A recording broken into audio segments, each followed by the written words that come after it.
셋, 넷.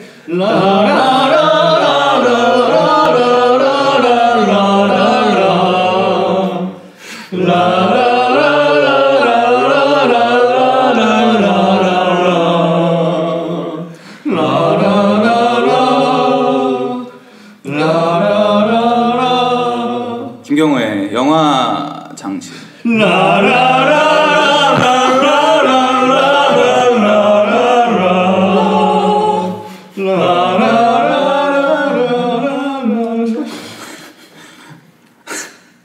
반갑습니다. 김경호의 영화 장치 김경호입니다. 오늘 세 번째 시간입니다. 오늘도 역시 네 분 나와주셨습니다. 네, 반갑습니다. 궁형입니다. 네, 반갑습니다. 송영입니다. 네, 안녕하세요. 김영입니다. 네, 안녕하세요. 고모입니다.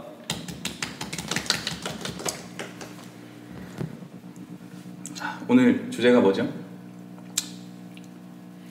오늘 주제는 지난 수요일에 개봉한 사도를 보기로 하지 않나요? 맞습니다. 오늘 주제는 사도입니다. 아니, 퀴즈 형식으로 진행하는 거 정말 지향하고 싶어. 사도를 한자로 하면 슬퍼할 사회, 생각할 도 맞습니까? 반대 아닌가요? 일부러 그런 거죠. 진짜 몰랐어요. 사도 얘기를 할 건데 일단 사도가 뭐 그 영화가 실제로 있었던 일이잖아요. 그래서 그 역사적인 얘기랑 같이 해서 사도를 보실 때 좀 더 재밌게 보실 수 있도록 저희가 한번 준비를 해봤습니다. 진짜요? 자. 역사적인 정보를 주기 위해 준비해봤습니다. 아니 뭐 역사 얘기도 하고 예. 영화랑 뭐 그리고 뭐 예전에 나온 드라마 같은 것도 있으니까 그런 거랑 비교도 한번 해보고. 네. 일단 지금 개봉한 지 이제 뭐 5일차죠? 오늘 5일차인데 다들 보셨나요, 사도는? 예, 어제 저도 보고 왔고 나머지 분들도 네, 거의 다 보셨죠? 네. 네. 네, 김경호 씨도 보셨고 네. 구형도 봤고 송영도. 저만 아직 못 봤네요. 예, 지금 제가 못 본 상태라서 제가 오늘은 좀 질문을 궁금한 게 많아가지고 저도 어제 보긴 볼 건데 그렇죠. 어떤 작품인지에 대해서 좀 궁금증이 있어서 제가 오늘은 질문을 하는 형식으로 한번 진행을 좀 해보는 걸로 하겠습니다. 진짜 우선 그럼 진행자분 보셨으니까 잠깐만요. 그러니까 사도 한 작품만 갖고 얘기를 일단 오늘은 하는데 뭐 다각도로 좀 접근을 할 수가 있잖아요. 맞죠. 네, 일단은 지금 굉장히 핫한 작품으로 저는 이번 주말에 박스오피스 1위를 좀 차지할 것 같고 아마 거의 확실하게. 그러면 데이터는 아무래도 궁형이 조사를 많이 해주시니까. 네, 지금 사도 생각보다 좀 안 되지 않나요 지금? 일단 사도 같은 경우에는 생각보다 안 된다고도 볼 수 있지만 일단 데이터로만 말씀을 드리면은 지금 어저께까지 9월 19일 토요일까지 누적 관객 수 130만을 돌파했습니다. 그리고 토요일에 지금 54만 명 정도가 들었기 때문에 이번 주말 넘기고 나면 200만 정도 하지 않을까 생각이 되는 거고요. 그리고 재밌는 게 일단 현재 사도가 추석 시즌과 맞물려서 사극 열풍이 있고 관객 수가 많이 중장년층이 많이 드는 장르를 택하고 있어서 2013년에는 여러분들이 다들 보셨을 관상 그리고 광장에는 또 송강호가 나오고 이번 사도와 마찬가지로 쇼박스에서 했었고 그때도 한 900만 정도 되면서 굉장히 흥행을 했었고요. 그때 당시와 흐름을 놓고 보면 그렇게 딱히 떨어지는 느낌은 아직까지는 없어요. 왜냐하면 스크린 수만 해도 비슷하게 잡고 있고 그런데 문제는 당장 오늘이죠. 오늘 일요일 9월 20일 일요일인데 오늘 관객 수가 어떻게 드느냐에 따라서 앞으로 향후 이제 추이가 좀 보이지 않을까 싶은 게 있고요. 그래서 이 외의 영화들을 보면 앤트맨 지금 누적 260만 정도로 계속해서 열심히 해주고 있고 아쉬운 거는 이제 베테랑이랑 암살이 우리가 다 1300만이 넘을 거라고 생각을 했는데 한국 영화에 있어서 뒷심이 조금 달려서 아마 그냥 1300만을 베테랑은 기우하고 암살은 못하고 끝나지 않을까 싶고요. 베테랑 안 될 것 같아요. 베테랑. 지금 베테랑이 어저께까지 1270만이 들었는데 아슬아슬하네요. 네. 그리고 이제 계속해서 토요일에도 6만 정도 들고 있거든요. 그러니까 아슬아슬하게 딱 맞추거나 거기서 끝나지 않을까. 의지의 문제도 좀 있겠네요. 그건. 네. 뭐 그럴 수도 있죠. 네, 이제 그럴 때는 보통 배급사들에서 얼마나 관을 더 붙잡아 주느냐로 결판이 난다고 봐야 되는데 다음 주 추석도 대체휴일까지 하면은 4일 연휴가 있으니까 가능할 것 같은 느낌이 좀 듭니다. 그 1,300만이라는 게 재밌는 게 도둑들이 1,290만 정도에서 끝났거든요.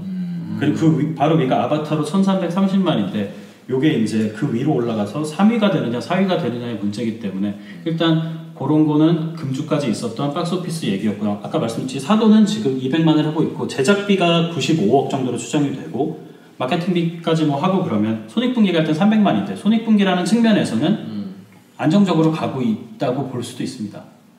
충분히 넘겠네요. 뭐 개봉 전부터 BP는 당연히 넘기는 작품으로 예상이 됐었으니까 이제 얼마나 가느냐의 관건이었는데 개봉 전에는 시사 반응이 상당히 좋았었죠. 그래서 올해 단기간 안에 한 3개월 사이에 1,000만 작품이 3편 나오는 거 아니냐 뭐 이런 얘기도 있었는데 지금 첫 주 봤을 때는 폭발력이 그렇게 막 되게 세진 않아요. 일단 관상이랑만 비교해봐도 관상은 사실 결국 1,000만을 아슬아슬하게 못 채운 작품인데 첫 주만 놓고 비교해봤을 때 좌석 점유율이 좀 떨어지죠. 사실 관상보다 약간. 네, 그리고 확실히 말씀하셨던 대로 바이럴 같은 요소에 있어서도 관상은 보고 나와서 일단 재밌는 포인트들이 많았어요. 특히 이정재 씨가 연기했던 광해군을 하면서 그걸 뭐 엑소 으르렁이랑 섞는다든지 사람들 사이에서 회자되는 장면들이 많고 이슈가 좀 있었다면 요번 사도 같은 경우에는 아직까지는 SNS 반응이나 그런 측면에서 이렇게 흔히 얘기하는 짤방이라든지 요 장면 조금 밋밋한 느낌이 있죠. 그래서 제가 사실 어제 이제 밤에 봤는데 저도 사실 많이 재미없게 보긴 했는데 주변 관객들 반응도 일어나면서 약간 그렇게 좋지 않더라고요. 약간 어리둥절하면서 조금 언제부터 들리는 말들이 좋은 얘기가 별로 안 들리고 지금 그런 분위기인 것 같습니다. 맞아요. 며칠 지나진 않았지만 전반적으로 웹상에서 반응도 그렇게 열광적인 느낌은 아닌 것 같고 그러니까 어쩌다 보니까 계속 관상이랑 비교를 하게 되는 건 아무래도 동일한 추석 시즌 작품이고 송강호 씨가 나오는 작품이고 또 사극이다 보니까 비교를 하게 되는데 좀 무겁죠 분위기가. 관상 같은 경우에는 이게 어쨌든 팩션이었잖아요. 완전히 100% 현실이긴 하고 물론 그 사건 이름이 뭐였죠? 관상에서 다루고 있는 그게 무슨 정변이죠? 그 수양대군이. 네, 수양대군이. 수양대군 김종서랑 갑자기 생각이 안 나네요. 어쨌든 그 사건 같은 경우에 무호사화? 네, 더 이상 물미사변? 얘기할 것 같아서 네. 팟캐스트의 퀄리티를 위해서 더 이상 얘기 안 하겠습니다. 아무튼 네, 실제 사건을 바탕으로 하고 있긴 하지만 어쨌든 주인공은 픽션 캐릭터가 들어간 것이고 그리고 관상이라는 게 어쨌든 좀 어떻게 보면 후킹한 소재잖아요. 사실 사람들이 더 관심을 가졌던 건 그 사건 자체보다는 관상, 우리가 어쨌든 그걸 믿든 안 믿든 간에 한국에서는 관상을 본다라는 게 굉장히 보편적으로 있는 코드니까 그걸 어떻게 풀어냈을까에 대한 관심도가 높았고 그다음에 마케팅도 그걸 유쾌하게 활용하는 방식으로 많이 갔었는데 사도는 조금 제가 받은 느낌은 그랬어요. 역사책 같다. 물론 보진 않았지만 포스터를 봐도 그렇고 예고편을 봐도 그렇고 이거는 뭔가 그냥 TV에서 보는 사극, 묵직한 사극을 보는 듯한 느낌이라서 이게 그렇게까지 큰 상업적인 폭발력이 있을까에 대해서 좀 의심은 들더라고요. 개유정란이었네요. 개유정란, 개유정란이었죠. 예, 아무튼 그래서 저는 아직 못 봤으니까 일단은 우선 각자 한 분씩 감상들을 일단 들어보고 나서 궁금한 점들을 좀 더 질문을 해볼게요. 그런데 우선 구형부터 한번 짤막하게 감상을 한번 좀 말씀해 주세요. 저는 솔직히 얘기해서 어떻게 보면 뭐 방해하려는 건 아닌데 지난 방송들 들어보니까 말을 너무 많이 했더라고요. 그래서 오히려 조금 말수가 적었던 송형이나 아니면 고구마 형이 먼저 하는 게 낫지 않을까. 비슷한 얘기를 하게 되면 제가 다 끊어먹고 뒤에서 할 얘기가 없어질 수도 있어서 겹칠 수도 있으니까. 예, 그러면은 오늘은 송형부터 먼저 좀 들어보고 싶습니다. 일단 사도에 대한 어떤 큰 정보가 없어도 이미 익히 알고 있는 이야기라서 다른 영화들에 비해서 좀 접근하기 쉬운 영화인 것 같아요. 근데 제가 본 일단 간단한 평은 어떤 묵직하긴 하지만 재현 드라마 역사의 재현 드라마 좀 섬세한 재현 드라마 그 이상 그 이하도 아니었던 것 같습니다. 사실 제가 기대했던 영화적인 재미는 크게 없어서 많이 아쉽기도 했고 그렇습니다. 좀 디테일한 어떤 영화적인 해석이 많이 결여가 돼 있다라는 게 좀 아쉬운 점이었나 봐요. 그렇죠. 영화적인 해석도 그렇고 내용 면에서도 그렇고 사실 뭐 기술적인 면도 사실 특별한 건 없잖아요 사도에서. 네. 그런 얘기할 만한 게 많이 없었던 것 같아서 좀 아쉬웠어요. 근데 또 재현이라고 하기에도 뭐 그러니까 말 그대로 좀 어떤 사건들의 나열이 좀 있긴 한데 그 연출자의 욕심이 없었던 것 같지는 않거든요. 그러니까 그런 이걸 좀 담백하거나 아니면 사실 자체로 전달하고자 하는 어떤 그런 욕심이 있었다기보다는 오히려 그거밖에 없었던 것 같은. 그러니까 능력 부족 같은 느낌도 사실 좀 들었고 자기 나름대로는 조금 뭐랄까 뒤에 이제 그렇게 드라이한 시선은 아니거든요. 뭔가 여러 가지 좀 감정을 보는 사람한테 끌어내고 싶었던 욕심만 많이 보이는데 그걸 뒷받침해주는 앞에 영화적인 어떤 구성이라든지 그걸 다루는 톤의 감각 같은 것들이 좀 부족한 부분이 좀 있는 것 같아서 그 재현 드라마를 어떤 충실한 재현 드라마도 우리한테 어떤 감동을 줄 수도 있는 건데 그러니까 그게 좋은 의미만의 재현 드라마는 아닌 것 같기도 하고 말씀 듣다가 저도 어제 이제 제가 보고 나서 좀 디테일한 역사 사실을 알고 싶어서 나무 위키라고 옛날 레그베다 위키 관련한 이어져 오는 위키가 있잖아요. 읽어봤는데 조금 적어했던 부분들이 거의 나와있던 일화가 거의 그냥 손대지 않는 상태로 거의 순서대로 그냥 영화에서 제시만 좀 됐는데 물론 빠진 것도 있고 합니다만 디테일들도 너무 비슷하고 마치 그냥 큰 고민 없이 그대로 순서대로 갖다 놓은 느낌도 들고 그게 어떤 역사적 사실의 전달이라는 느낌으로 다가온다는 게 아니라 객관적인 전달이라는 느낌으로 다가오는 게 아니라 조금 제가 이런 말해서 웃기지만 아니란 느낌이 많이 드는 영화였던 것 같기도 해요. 특히 그래서 마지막에 뒤에 이제 사실 아까 말씀드렸듯이 연출자는 뒤에 여러 가지 감정적으로 관객들을 건드리기 위해서 욕심을 많이 가지고 있었던 것 같은데 그래서 엔딩도 많이 길고 클라이막스 부분도 조금 지지부진하니 구질구질한 느낌이 좀 있는데 그런 거에 비해서 너무 앞에서 쌓아둔 것도 없고 좀 그렇다 보니까 뜬금없는 캐릭터들의 감정 같은 게 우리가 물론 이해는 할 수 있죠. 역사적 사실이고 어느 정도 알고 있는 사실들이기 때문에 이해는 할 수 있지만 그거는 우리가 이제 이해하려고 하다 보니까 하는 것이지 이게 정말 느껴지거나 공감이 되는 부분들이 없어서 좀 사실 웃기기도 했거든요. 뒤에 좀 슬픈 장면인데도 되게 진지한데도 전반적으로 저도 흥영이랑 비슷한 느낌의 어떤 그런 감상을 받았던 것 같습니다. 제가 봤을 때 가족 영화를 만들고 싶었던 것 같은데 감독님이 근데 그 영화를 보면 이도저도 아닌 게 되어버린 것 같더라고요. 그러니까 정치적인 부분을 좀 최대한 배제하고 아버지와 아들 이야기를 풀려고 했는데 그리고 그 영화의 후킹도 아무래도 그 아버지와 아들의 갈등이 있었던 것 같은데 근데 거기에 살을 붙이기에는 이 정치적인 부분을 빼놓고 그 테두리 안에서밖에 할 수 없으니까 이렇게 저렇게 사이사이 끼워 넣다 보니까 중구난방처럼 보이는 게 있는 것 같아요. 오히려 저도 뭐 비슷한 면에서 얘기를 해보자면 저는 사실 처음에 이 영화가 제일 저한테 보고 싶다는 느낌을 줬던 이유는 그러니까 사실 결과는 우리가 다 알고 있으니까 도대체 왜 그랬을까에 대해서 우리가 좀 더 디테일하게 뭐 그게 사실이든 아니면 의견이든 픽션이든 간에 좀 더 이해해보고 싶었던 게 가장 큰 매력이었던 것 같은데 뭐 말씀대로 그게 꼭 정치적 의견들이 많은데 정치적인 걸 배제하더라도 조금 더 너무 재료가 없었던 것 같아요. 그 전에 감정을 쌓아갈 만약 가족적인 얘기나 아니면 이제 부자간의 얘기로 다룬더라도 어쨌든 영화 안에서 캐릭터가 감정을 형성하는데 근거들이 있어야 되는데 관객이 느끼기에 재료가 너무 없이 차라리 그러니까 사실만 주더라도 좀 많이 주든가 아예 너무 툭툭 끊듯이 가버리니까 관객 입장에서는 좀 따라가기 힘든 감정이었던 것 같아요. 그러다 보니까 너무 나중에 후반 감정이 너무 세게 느껴져서 오히려 더 웃겨 약간 우스운 느낌 많이 들고 가짜 같고 그런 느낌 많이 줬던 것 같습니다. 예, 고구마 형한테 아니라다 소리를 들기가 쉽지가 않은데 우리 좀 마이크를 안 만지고 몸을 가는 게 나을 것 같아요. 되게 바지직 소리 많이 났었거든 옮겨봤을 때는 최대한. 알겠습니다. 정말로 아니란 영화였나 보네요. 그럼 경호 씨는 어떠셨어요? 저도 뭐 비슷한데 저는 일단 길었어요. 너무 일단 짧게 얘기하면 길고 공식적인 러닝 타임이 몇 분 정도죠? 2시간 10분 정도. 2시간 10분 정도. 그러니까 영화 시간이 뭐 물리적인 시간이 길다는 게 아니라 길게 느껴졌고 그리고 별 재미가 없어요. 영화적인 재미가 거의 없는 것 같고 아까 고구마 씨가 말한 것도 저는 생각했는데 저도 그게 그 사도세자를 그렇게 하게 된 감정이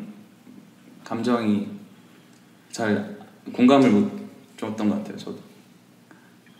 그러니까 왜 아버지가 아들을 저렇게 죽여야 하나 그게 뭐 중간에 갑자기 너무 급진전돼 버린 것 같아요. 갑자기 영조는 너무 사도세자를 미워하고 있고 사도세자는 갑자기 너무 미쳐 있고. 그러니까 왜 미워하는지 모르겠는 거예요. 물론 말이 안 되진 않는데 그거는 그냥 이해하려고 할 때 어떤 그렇죠. 한국 사회에서 이 가부장제에서 볼 수 있는 그 개연성을 가지고는 있는데 근데 그게 좀 분명하진 않아서 또 재미로 다가오기에는 확실히 그리고 말씀대로 그래서 재미가 없었던 것 같아요. 그러니까 뭐. 그래서 저는 그 이준익 감독님 영화인데 그 다른 영화들도 되게 재밌게 봤는데 그런 것처럼 그걸 되게 건드려주길 바랬어요. 저는 그 사도세자랑 영조가 왜 틀어졌나 그걸 아주 좀 디테일하게 느낄 수 있게 저럴 수 있겠다 나도 내가 아버지라도 저럴 수 있겠다 그런 걸 좀 건드려주길 바랬는데 그 부분이 그 부분은 상실됐고 제 기준에서는 또 뒤로 갈수록 너무 좀 끌었고 뭐 그랬습니다. 예, 그러면 궁영 마지막으로. 네, 앞에서 다른 분들이 말씀하신 거랑 비슷하게 저도 감상을 했는데요. 확실히 그런 게 있는 것 같아요. 이준익 감독님 같은 경우에는 연출자로서 연출이 영화적으로 뛰어나다 그런 생각은 한 적이 없는데 이준익 감독님의 매력이라면 사람들의 마음이나 정서를 캐치하는 능력이 굉장히 뛰어나신 분이라고 생각을 해요. 라디오스타 때도 그렇고 그 이외 다른 작품을 봐도 그리고 영화에서도 나오는 대사 중에서 중요한 대사지만 어차피 법 위에 사람이 있고 결국에 사람의 마음이 중요한 것이라는 얘기를 하는데 문제는 이전 작업들이랑 달랐던 거는 이준익 감독님이 실화의 무게를 굉장히 무겁게 느끼신 것 같아요. 그러다 보니까 이게 심지어 사실 저희 유교적인 사회에서 봤을 때 굉장히 이해할 수 없는 행위고 그리스 비극이나 뭐 셰익스피어 정도 나와야지 가능한 그런 이야기인데 실화로 존재했던 이야기잖아요. 그리고 이게 또 아버지와 아들 사이의 이야기고 그래서 그 마음이라는 거를 이준익 감독님은 어떻게 보면 또 아버지로서 이해하면서 그렸을 수도 있겠지만 조금 더 룸을 주면서 사람들이 앞에 고구마 형이나 뭐 송영 그리고 경호 씨가 얘기했던 것처럼 그걸 따라갈 수 있게 했으면 좋았을 텐데 그냥 역사적인 팩트를 계속 주고 그 아래에 있었던 그런 뉘앙스나 그런 거는 당연히 다 같이 가져가지 않나 라고 해서 좀 안일하게 연출을 하신 부분이 있는 것 같아요. 그래서 아쉬웠던 건 그런 거죠. 송강호라는 배우가 정말 재미있기도 하지만 위트 있는 배우고 관상에서 되게 그래서 잘 어울렸고 그리고 유아인이라는 배우도 뭔가 광기 어린 역할을 되게 잘하고 근데 둘 다 너무 센 거예요 여기서. 그러니까 유머가 쫙 빠지고 둘 다 센 채로 가다 보니까 이거는 대체 역사가 아니니만큼 우리 모두가 결과를 알고 있는 영화인데 그러니까 결과를 알고 있는 영화면 되게 긴장감이 흐를 수밖에 없거든요. 어차피 둘 다 지금 막장으로 치닫고 있고 지옥행 급행열차를 탄 건데 그 안에서 조금 작은 감정들이 서로 부딪히고 그러면서 이게 언제 터질까 그러면서 고민하게 되고 같이 두려워하게 되거든요. 근데 그런 게 없이 그냥 둘 다 애초부터 양극으로 달리다 보니까 어차피 죽을 건데 왜 계속 서로 사이가 나쁜 에피소드만 나열을 하지? 그러니까 에피소드들이 서로 유기적으로 연계가 되면서 그런 서로의 감정이나 사이 나쁨을 쌓아줘야 되는데 모든 게 똑같은 기능밖에 안 하는 거예요. 그냥 사이 나쁘다, 안 좋다, 서로 마음에 안 든다, 나 아버지 싫어. 그러니까 계속 그러다 보니까 답답만 하고 계속 무게에 짓눌리게 되고 러닝타임이 길게 느껴지는 그런 영화가 나오지 않았나 싶습니다. 혹시 그런 면도 있는 것 같아요. 그러니까 이게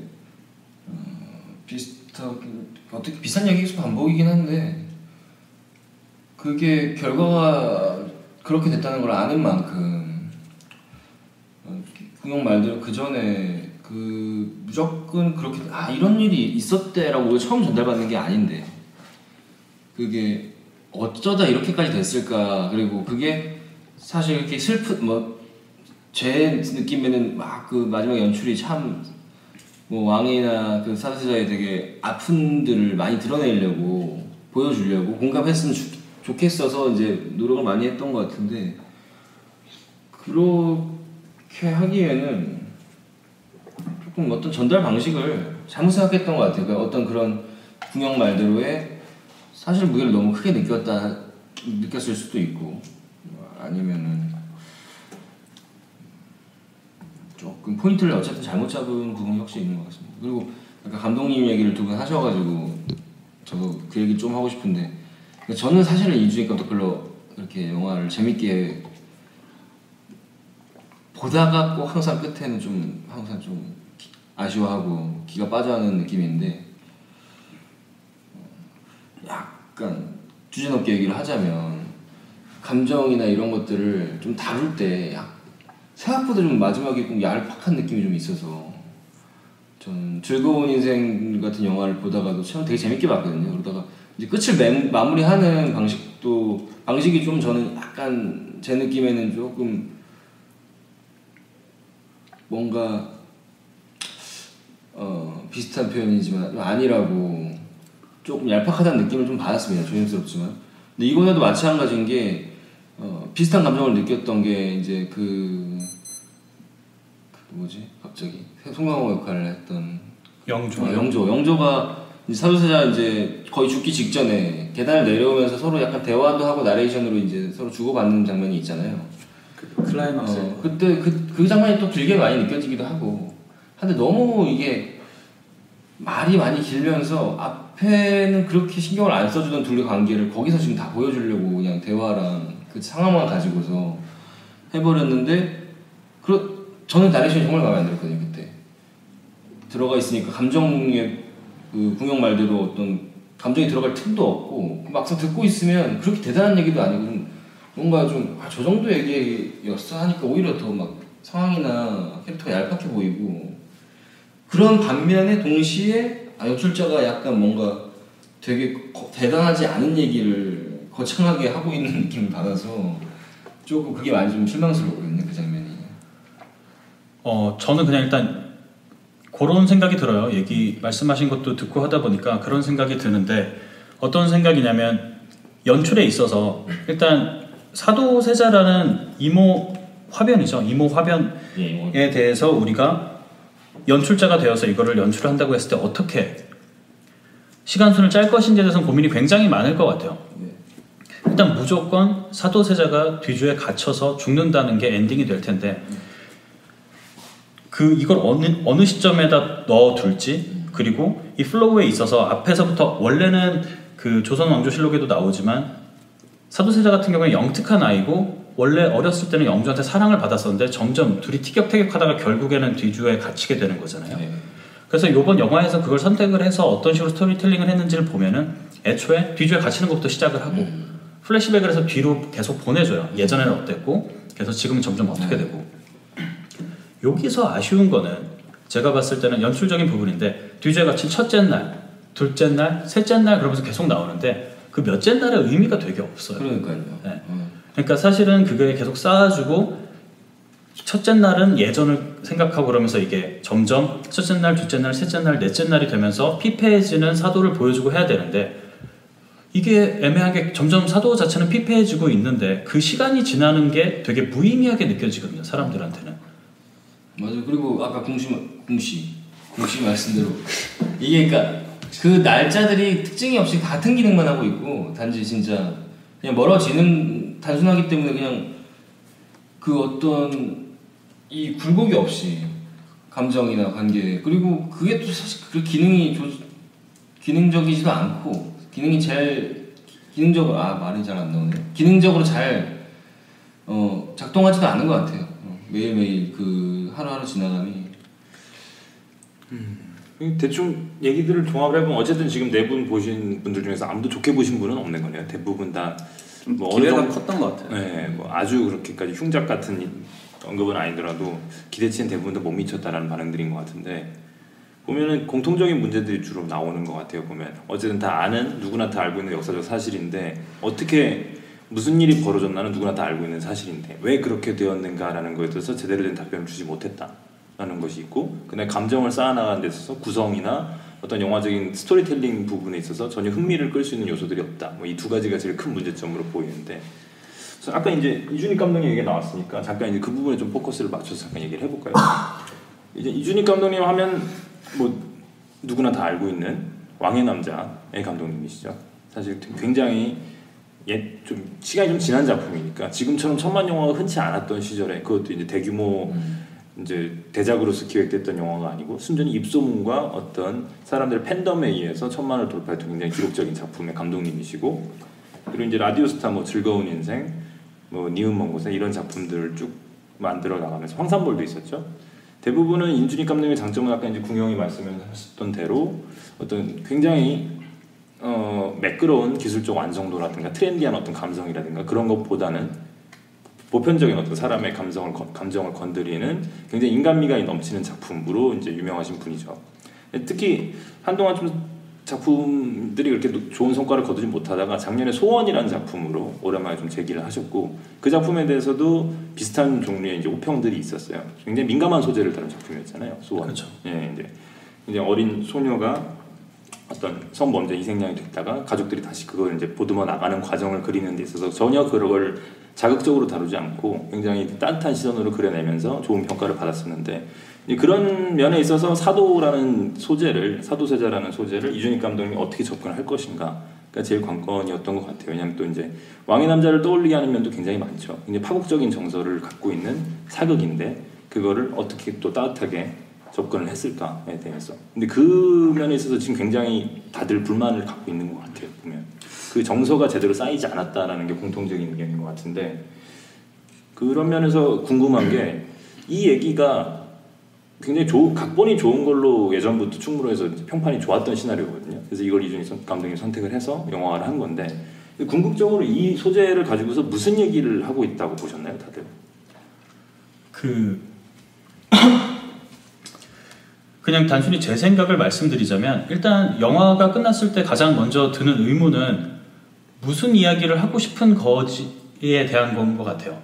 일단 아버지와 아들 사이의 관계, 그리고 거기다 결국 마지막에 정조까지 왕이 된 뒤를 그려주면서 3대에 대한 부자관계에 대해서 이야기를 하고 있고, 부자관계에서 나올 수 있는, 어떻게 보면 예고편에도 나오는 얘기지만 이것은 나란 일이 아니고 집안일이다 라고 얘기를 하고, 그 안에서 그 아들과 아버지 사이에, 그리고 권력이 중간에 있는 상태에서 벌어지는, 특히나 영조 같은 캐릭터는 굉장히 재미있는 캐릭터인 게 자기 형 경종을 독살했다는 얘기를 계속 듣고 있고, 그리고 후궁의 첩에서 난 자식이기 때문에 항상 정통성에 대해서 불안에 떨고 있어서 되게 이 사람도 히스테리컬한 인물이고, 그 아래에 있었던, 어떻게 보면 사도세자는 그 히스테리컬함을 온몸으로 받아들일 수밖에 없었기 때문에 정신병에 걸려있고, 또 그런 아버지를 보면서 자란 정조 또한 계속해서 부성애에 대한 부족함이 있을 거란 말이에요.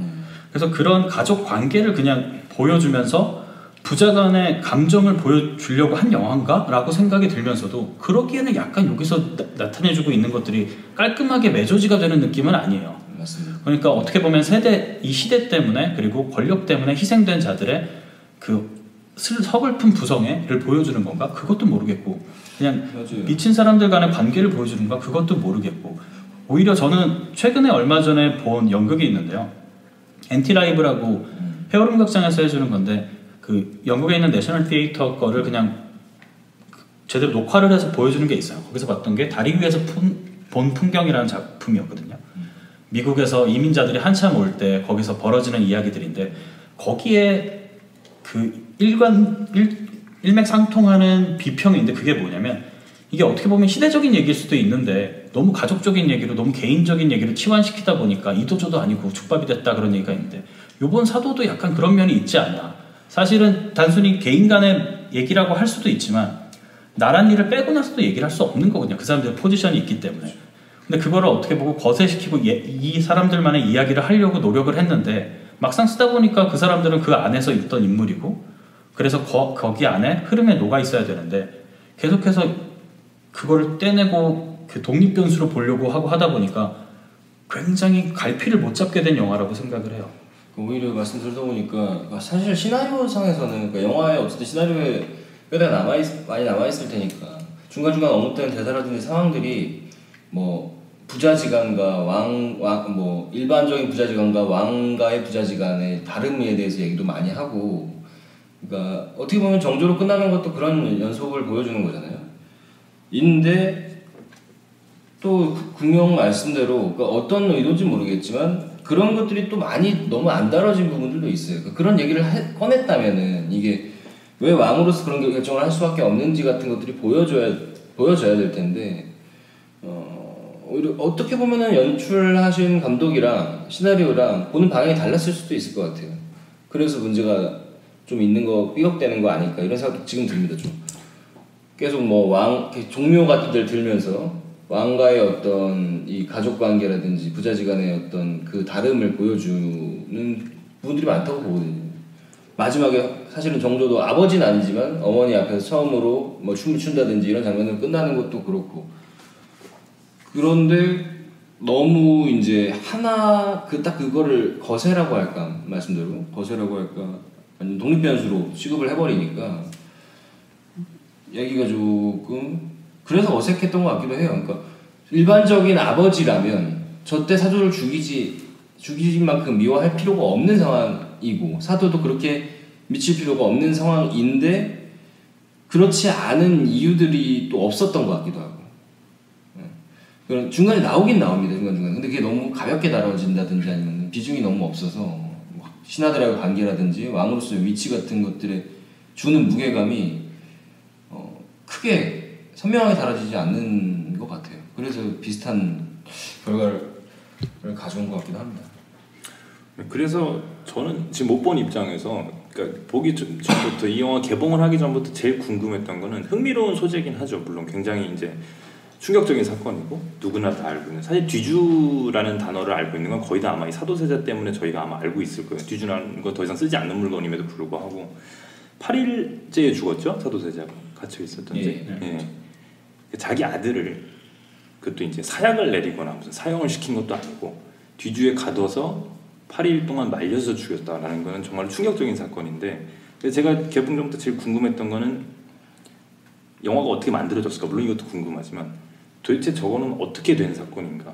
물론 이제 국사책에서 보면 여러 가지 뭐 저희가 자료들은 얻을 수가 있죠. 영조가 그런 스트레스에 시달렸고 사도세자도 그것 때문에 점점점 이상한 행동을 보여서 둘 사이에 균열이 생기다 보니까 이런 사건이 발생했다 정도가 이제 우리가 공부를 학교에서 배우는 정도의 이제 지식이라고 볼 수가 있는데, 근데 그렇다고 해도 사실 저희의 지금 현대 사회를 살고 있는 저희 상식선에서는 어떻게 저런 방식으로 그냥 죽이는 것도 아니고 어떻게 저런 방식으로 자신의 아들을 죽이는 정도까지 갈 수가 있을까라는 게 제일 궁금했거든요. 그래서 그거를 실제로 어땠는지는 뭐 알 수 없는 거지만 그걸 어떻게 해석을 했을까 영화가 과연 저 상태에 대해서, 그게 가장 궁금했던 부분인데, 그래서 아까 이제 송영 얘기를 듣다 보니까 이제 좀 하나 귀에 꽂히는 단어가 어떤 가부장적인 특성이 있는 한국 사회에서는 어떻게 보면 그냥 뭐 이해할 수, 그렇겠구나라고 넘어갈 수도 있는 그런 사건이지만라고 언급을 하셨는데, 그런 면에서 송영은 어떻게 보셨어요? 이게 어떤 면에서는 그냥 우리가 상식선, 저희가 살고 있는 사회의 어떤 일반적인 분위기 안에서 해석이 되는 면들이 좀 있는가? 특히 봤을 때 그런 게 있잖아요. 사극 역사적인 사실을 다루는 작품들 같은 경우에는 그 역사적 사실 자체가 흥미를 주기도 하지만 그 사실을 지금 와서 현 시점에서 영화를 한다는 것은 지금 우리가 어떤 겪고 있는 일들과 연결시켜서 볼 수 있느냐라는 측면도 있잖아요. 보는 게 재밌는 건데 그게 좀 배제되어 있는 것 같아서 저는 그게 가장 큰 아쉬움이었는데, 사실 현대사회에서 우리가 아버지와 아들 관계가 그 영화에서처럼 물론 어떤 특정 소수이긴 하지만 왕족이라는 그게 우리하고는 전혀 연결이 되지 않는, 링크가 없는 거죠. 이게 만약에 우리가 뭐 한 부모님 세대에 이 영화를 봤다면 아 그래 이럴 수 있어, 지금도 나와 아버지의 관계는 이렇게 대입을 할 수 있는데 지금은 아버지와 우리가 이렇게 그 정도로 유교 사상에 찌들어 있지는 않으니까, 찌들어 있다는 표현을 해서 죄송합니다. 어쨌든 그래서 이제 이준익 감독님이 어떤 사람인지 제가 직접 만나 뵙지 못했지만 이분은 어쩌면 굉장히 그 시대의 감수성 같은 게 조금은 결여되어 있지 않을까. 약간 실제로 만나 뵈지 못했지만 그게 좀 없을 수도 있겠다는 생각이 들었어요. 영화를 보면서. 그래서 그게 좀 아쉬웠고, 물론 감독님뿐만 아니라 모든 스태프들이 다 같이 참여한 영화니까 스태프들도 포함해서 얘기인 거고, 제가 만약에 그 스텝이었다면 굉장히 거기에 대한 얘기를 많이 했었을 것 같은데, 그리고 감독님한테 만약에 만나야 된다면 그걸 가장 물어보고 싶은 이야기이기도 하고 내용이기도 하고 그렇습니다. 저는 약간 좀 다르게 생각하는 게, 오히려 그러니까 뭐 이게 그렇게 할 수 있다는 게 유교적인 감수성에서 이해될 수 있는 측면은 또 아니라고 봐요. 유교적인 감수성이 그러니까 낡고 하더라도 뭐 아버지가 아들을 뒤집어 가두신다는 게 지금과 안 맞는다기보다는 사실은 저는 그 위치와 관련이 있다고 보거든요. 아까 얘기를 좀 더 이어가 보면 왕이라는 위치. 그러니까 왜냐면 영조 자신도 자기도 불안하거니와 자기 가문 그리고 어쨌든 가족도 달린 일이기 때문에 왕이 삐끗했을 경우에 이제 그런 면에서 어쨌든 정조를 선택한 부분들도 있는 거고 사도를 버리고 내치고 하는 부분이 있는 건데, 좀 저는 아까 얘기를 좀 다시 끌어와서 조금 듣다 보니까 생각이 들었는데, 이준익 감독님이 제가 느끼기에는 영화를 봐도 좋으신 분이고 말씀대로 마음 같은 따뜻한 마음 같은 걸 잘 포착하는 부분도 확실히 있는 것 같고, 그런 영화를 다루는 터치하는 방식이 항상 좀 따뜻한 느낌은 확실히 있거든요. 제가 아쉬워하는 부분과 별개로. 그래서 오히려 그러니까 저희가 좀 아쉬워했던 뒷부분에 갑자기 감정이 저렇게 영조가 온다든지 붙잡고서 굉장히 서로 아파하고 슬퍼한다든지, 그렇죠. 그리고 또 약간 스포일러긴 하지만 사도가 이제 영조한테 반역 어쨌든 영조를 죽이려다가 이제 마음을 돌리는 장면도 결국 마음에 관련된 얘기잖아요. 그것도 이제 한 주제로 되게 잡고 있다고 생각하는데, 그러다 보니까 저는 오히려 이런 생각이 드는 게, 그 감독이 길을 잃은 게 이분은 영조가 사도를 왜 죽였는지 머리로는 이해하지만 마음적으로 완벽히 납득이 된 상태에서 영화를 만들지 않았을 수도 있는 것 같아요. 그래서 사실이 일어났으니까, 이거는 일단 일어났기 때문에 거기서 영조가 되게 슬퍼하는 거는 자기는 얼마나 슬플까, 이 상황이 됐다는 게 슬플까에 대해서는 되게 마음 아파하고 공감하고, 거기에 대해서 이제 관객들은 전달하고 싶은 게 많았을 수 있는데 실제로 거기까지 왜 도달할 수 있는지에 대해서는 완벽히 장악하지 못한 상태로 이걸 전달하다 보니까 보는 사람 입장에서는 그래서 어떻게 저렇게 갔는데, 당연히 아들이 자기 때문에 죽으면 슬프지, 근데 왜 그랬는데 에 대한 답을 못 주지 않았나 하는 생각도 좀 드는 것 같습니다. 저는 이제 뭐 다른 분들이 하신 얘기를 생각을 하다 보니까, 이준익 감독님이 사도세자를 택한 순간 이미 이게 영화가 힘들 수 있겠다는 지점이 보이는 것 같아요. 이준익 감독님의 특징은 휩쓸린 사람들에 대한 이야기를 굉장히 잘 쓰시는 분이에요. 그러니까 그들은 시대나 상황, 사회, 세상에서 있는 그런 어떤 커다란 힘 때문에 어쩔 수 없이 선택을 하지만 그들이 그 선택을 할 수밖에 없었던 거고, 그들의 선택은 아니었고, 그래서 휩쓸려 가면서 소시민적인 삶을 보여주다가 마지막에 본인들의 선택을 하게 되고, 그게 비극으로 끝날지라도 그 상황에서 카타르시스를 주는 거를 많이 보여줬어요. 맞습니다. 근데 사실 사도 같은 경우에는 문제가 되는 게, 어떻게 크게 보다 보면 600년 왕조라는 커다란 사회나 왕국에 휩쓸림을 당해서 그런 결정을 내렸을 거라고 볼 수도 있지만, 그러기엔 너무 왕이에요. 그러니까 사실은 이 사람한테 선택이 있었다는 게 계속해서 우리들한테 오는 거예요. 그러니까 그렇죠. 그러니까 영화 자체도 네. 그렇습니다. 그러니까 영조가 계속해서 어쩔 수 없이 이 선택을 했다는 게 아니고, 여러 가지 옵션 중에서 이 선택을 내렸구나라고 사람들이 받아들이게 되기 때문에 맞아요. 마지막에 둘이 비극적인 상황이 왔을 때 이해가 안 가는 거예요. 그걸 피할 수 있었거든요, 분명히. 말씀대로 그 중간에 고뇌한 장면이 거의 없고, 사실은 이 사람의 괴팍함이나 어떤 그런 성격적 특이성으로 이 원인들을 많이 가져가는 것 같아요, 말씀대로. 그런 감정을 저도 받은 게, 저는 중간에 보다가 갑자기 사도세자가 안 죽기를 바랬어요. 안 죽이길 다시 그러니까 해피엔딩으로 아예 역사를 엎어버리고, 그 정도로 그게 왜 이렇게 꼬였는지 둘 간의 관계가 왜 그리고 죽일 만큼 싫은지, 그게 저를 설득을 못 시킨 것 같아요. 그래서 그냥 안 죽고 잘 끝났으면 좋겠다 이 생각까지 들더라고요. 되게 중요한 얘기인 것 같아요. 그게 당연히 역사적 사실을 알고 있음에도 불구하고 안 죽길 당연히 바라겠죠. 근데 지금 경호 씨가 말씀하신 건 그거랑은 좀 다른 맥락인 것 같고, 다른 선택지들이 보인다는 거잖아요, 영화를 보는 동안에. 이게 지금 저렇게밖에 갈 수 없는 어떤 외길이라는 느낌을 못 주고 있다라는 건데 영화 자체가. 전혀 그렇지 않은 것 같아요. 기본적으로 선택의 힘을 가진 왕이 있고 특히나 영조 때는 물론 우리가 그 국사적인 사실로 알기에도 생각보다 힘이 좀 있었던 왕이거든요. 그리고 그 영화 내에서도 그냥 허수아비처럼 그려지지 않기 때문에 어떻게 보면 그냥 왜 저런 막장적인 선택을 하지? 또는 그리고 거기에 있었을 때 그 막장적인 선택을 하는 캐릭터가 있으면 그 선택 때문에 힘들어하는 캐릭터를 보면서 영화적인 힘을 얻기도 해요, 사실은. 근데 그렇기에는 사도세자도 거기서 최악의 선택을 두고 사도도 왜 그런지 이해가 안 돼. 자기 선택권이 항상 있습니다. 사도. 네. 사실은. 그러니까 둘이 평행선을 달려가면서 가는데 사실은 완전히 엄청난 센 힘을 가진 두 캐릭터가 평행선을 달리고 갈 때 그 안에서 긴장감이 일어나기도 해요. 그래서 그 긴장감 속에 막 그 영화를 끝까지 보고 언제 터질지 모른다는 불안함이 있기도 한데 그러기에는 그런 종류의 또 노림수도 아니었던 것 같아요. 네, 그러기에는 그런 애초에 뒤주라는 퍼포먼스 그리고 중간중간에 신하들이 하는 모습들을 보게 되면 이게 과연 우리는 그냥 단순히 어차피 비행기는 예약이 돼 있고 거기까지 어떻게 가는지 고민을 하는 게 아니고 그냥 따라가기만 하는데 그 따라가는 와중에 보는 그 풍경들이나 그런 게 매력적이지 않은 거죠. 그러니까 굳이 앞에 그 선택을 할 필요가 없는 거예요. 네, 그냥 택시를 타고 가면 되는 거지 굳이 걸으면서 주변 환경을 볼 필요가 없는데 사실은 이런 주변 환경을 쌓아주고 그것 때문에 어쩔 수 없이 벌어지는 캐릭터들을 보여주는 게 이준익 감독님의 장점이었다면 여기서 굉장히 힘드셨을 것 같아요. 네. 그래서 아까 지금부터 듣다 보니까 그러니까 사실은 잘 못한 게 아니라 앞뒤의 감정이 맞지 않는 것 같아요. 그러니까 영조가 말씀대로 사도세자를 어쩔 수 없이 죽이게 되는 슬픔이잖아요. 뒤에 나타나는 영조의 슬픔은 자기가 왕이기 때문에. 근데 앞에서는 그런 장면들이 아니거든요. 미워 죽겠는 거거든요. 그냥 그렇죠. 인간적으로 그냥 이 사람이 미워 죽겠는 거고 물론 그게 나쁜 건 아닌데 뒤에 정서랑은 맞지 않는 것 같아요. 그러니까 왕이기 때문에 얘를 죽였다의 얘기가 아니기 때문에 앞에는 계속 그런 그래서 우리는 이 영화를 보고 아버지와 아들의 관계 부자 얘기를 하는 거라면 어떻게 받아들여야 되나 내가 아버지한테 어떤 밉보이지 않으려고 해야 되나 뭐 이런 생각도 하게 되거든요. 유치하지만 그 제가 아까 말씀하신 그 이준익 감독 영화 중에 소원이라는 영화를 진짜 잘 좋게 봤는데 그래서 기대가 컸던 것 같아요. 그 감정을 너무 잘 다뤘거든요.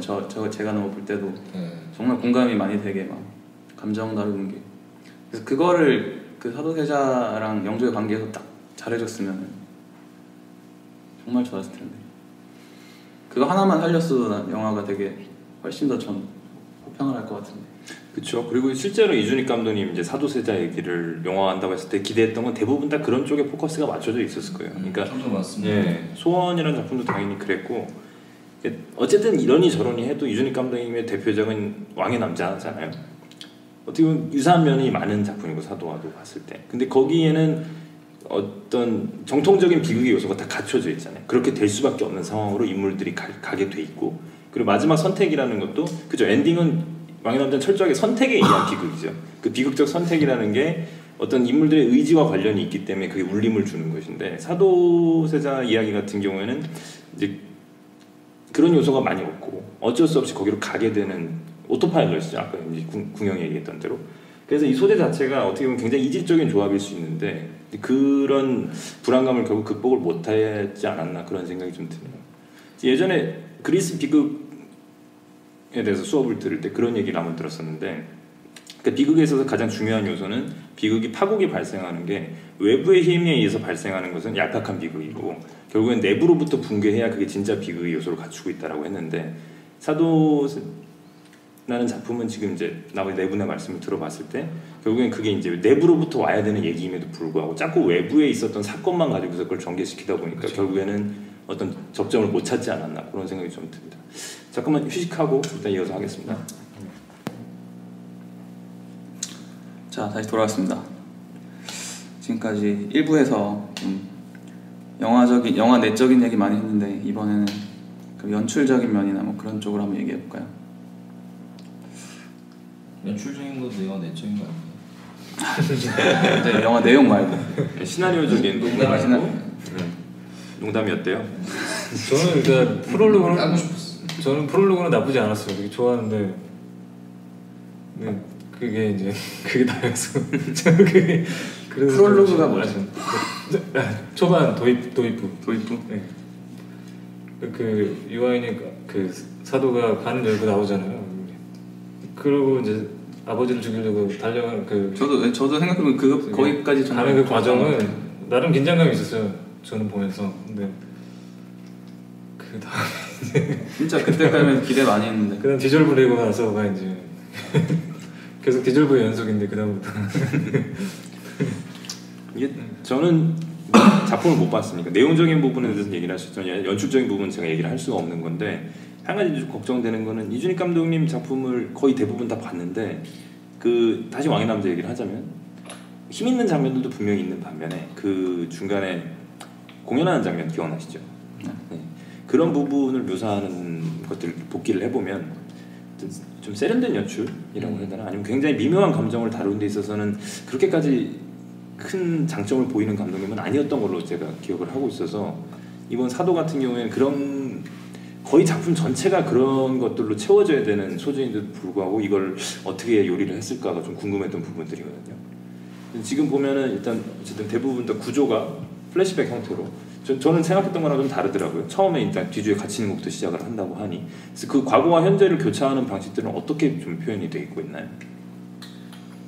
근데 생각보다 되게 접근하게 그 사람들이 보고 일반 사람들도 쉽게 이해할 수 있는 병렬식으로 구조가 되어 짜여져 있거든요. 그러니까 계속 플래시백 그리고 다시 돌아와서 그 8일 동안을 계속해서 교차로 보여주는데 그게 문제는 이제 그게 너무 평이하니까 사람들이 볼 때 네, 방금 뭐 재밌진 않았다. 네, 송영이 말씀하셨던 것처럼 이렇게 계속해서 플래시백으로 하면서 과거의 시점과 현재의 시점을 교차로 보여줘요. 근데 그렇게 되려면은 과거에 처음에 이제 영조가 기특해했던 사조태자의 모습을 보여주다가 점점 시나리오상으로만 가자면은 점점 왜 사이가 나빠졌는지를 보여주는 건데 그런 부분들이 점프가 좀 있어요, 확실히. 그런 게 되게 아쉽고 오프닝부터 저는 문제라고 생각을 해요. 사실 오프닝도 별로 안 좋아했거든요. 이제 유아인의 얼굴을 클로즈업으로 잡아주면서 관에서 깨어나서 바로 칼을 들고 영조를 해치러 가는 오프닝인데 거기에서 오프닝이 긴박감을 느끼게 했다면 100% 저는 그냥 BGM의 역할이었다고 생각을 해요. 무술이들과 하는 이 장면이 그대로 영화 종반부에 또 쓰이거든요. 그때는 확 힘이 죽어요. 그러니까 그치. 굉장히 그 오프닝에서부터 되게 애매했던 게 이준익 감독님은 아까 뭐 김형도 이야기를 했지만 연출이 뛰어난 분은 아니시거든요. 근데 오프닝에서 힘을 받아야 되는 게 사도세자가 영조를 죽여야겠다 시발 그리고 바로 가는 장면인데 중간에 해경공홍 씨가 나오고 영빈 이 씨를 만나고 하는 장면이 중간에 끼면서 자꾸 흐름을 끊어요. 그건 네. 좀 네, 중간에 흐름을 끊고 그러니까 애초에 결심을 하고 바로 달려가야 되면 긴박하게 가서 딱 그 문 앞에서 어떻게 될까 한 다음에 다시 장면 전환, 신 전환이 와야 되는데 사도라는 타이틀이 바로 뜨기 전에 계속 소스를 주고 싶은 거예요. 이건 어떤 상황이다. 그러니까 사도가 나가니까 해경공홍 씨가 영빈이 씨한테 가서 큰일이에요. 잡아야 돼요. 난리 납니다. 아니 진짜? 그리고 다시 뛰고 있고 그러니까 약간 호흡 자체가 되게 애매하게 가서 이거 어쩌지라고 느꼈던 게 있었고 그리고 그 다음에 이제 넘어가게 되면 뒤주 가져오라고 그러고 자결하라고 그러고 그런 장면들이 있는데 그거를 이제 어린 정조의 눈으로 보고 있고 이거는 뭐 원래 이준익 감독님이 항상 그런 부분에 신경 좀 안 쓰시기도 하지만 컨티뉴티가 안 맞는 장면들이 너무 많더라고요. 그러니까 컨티뉴티라고 한다면 그 전 장면에서는 무릎을 꿇고 있었는데 옷을 벗을 때는 무릎을 펴고 옷을 벗는다든지 그게 이전같이 이준익 감독의 장점이 가장 잘 발휘가 돼 있다면 그냥 쓱 넘어가거든요. 그냥 감정을 따라가면 되니까.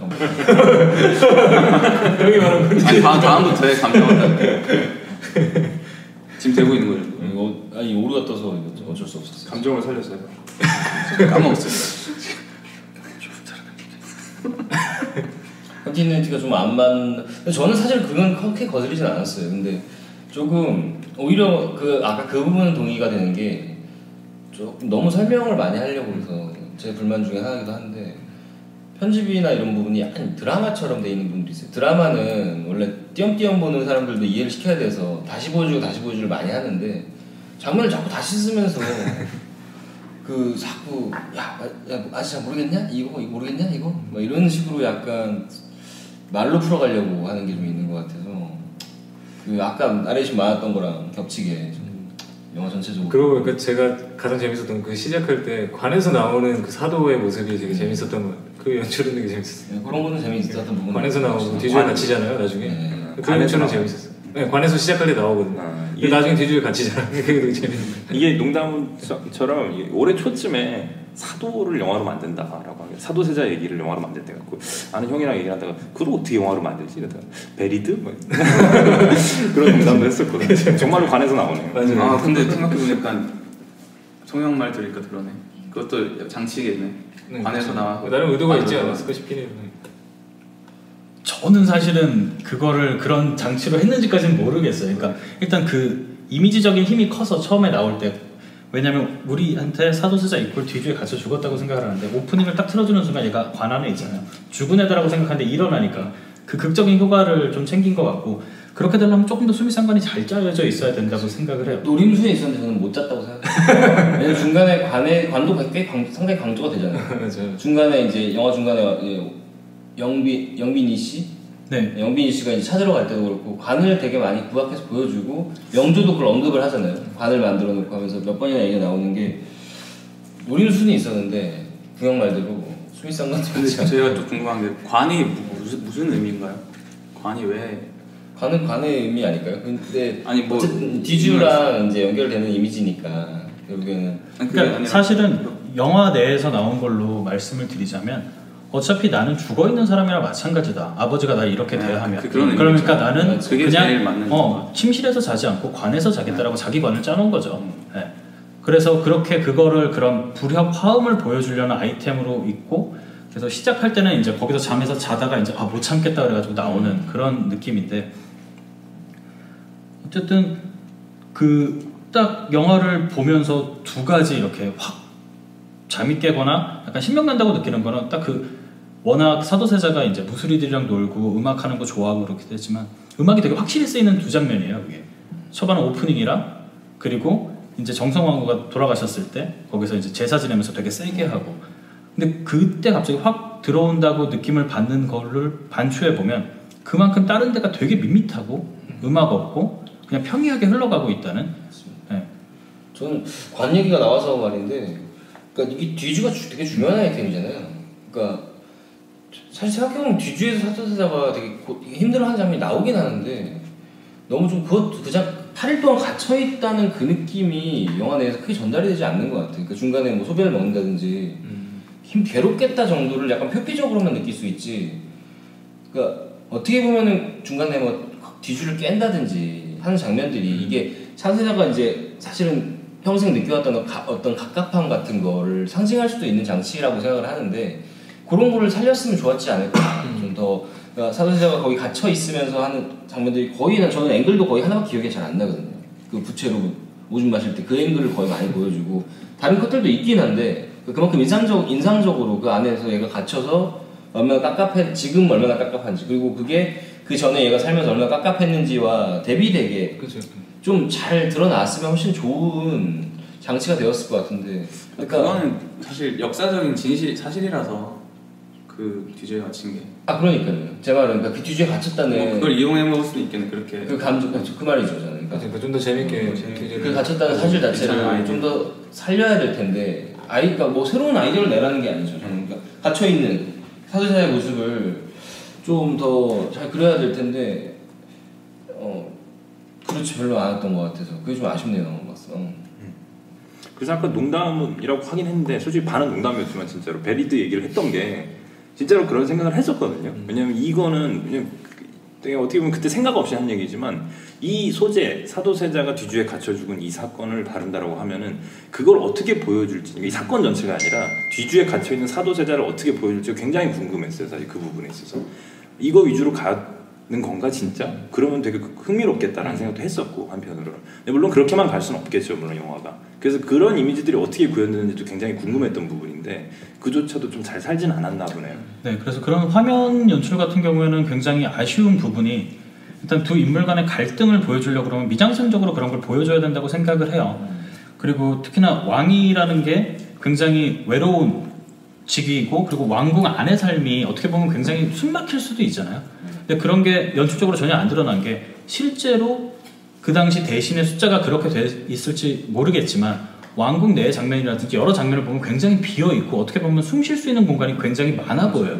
갑갑하지 않아요. 네, 그러니까 영조가 사도세자를 괴롭히거나 영조가 사도세자를 위해서 뭐 여러 가지를 할 때 그게 비주얼적으로 좀 보였어야 된다고 생각을 하거든요. 그러니까 단순히 야 이 새끼야 나 너 그런 거 마음에 안 들어 또 이렇게 할래라고 이야기하는 것보다 그런 긴장감을 영화적인 화면 안에서 보여주면서 그 관객들을 같이 숨막히게 해야 되는데 그런 게 전혀 없이 여기에서는 하교 그러니까 임금이 얘기하는 말 그거 하나가 그냥 상처로 다가온다 그 정도가 되는 거거든요.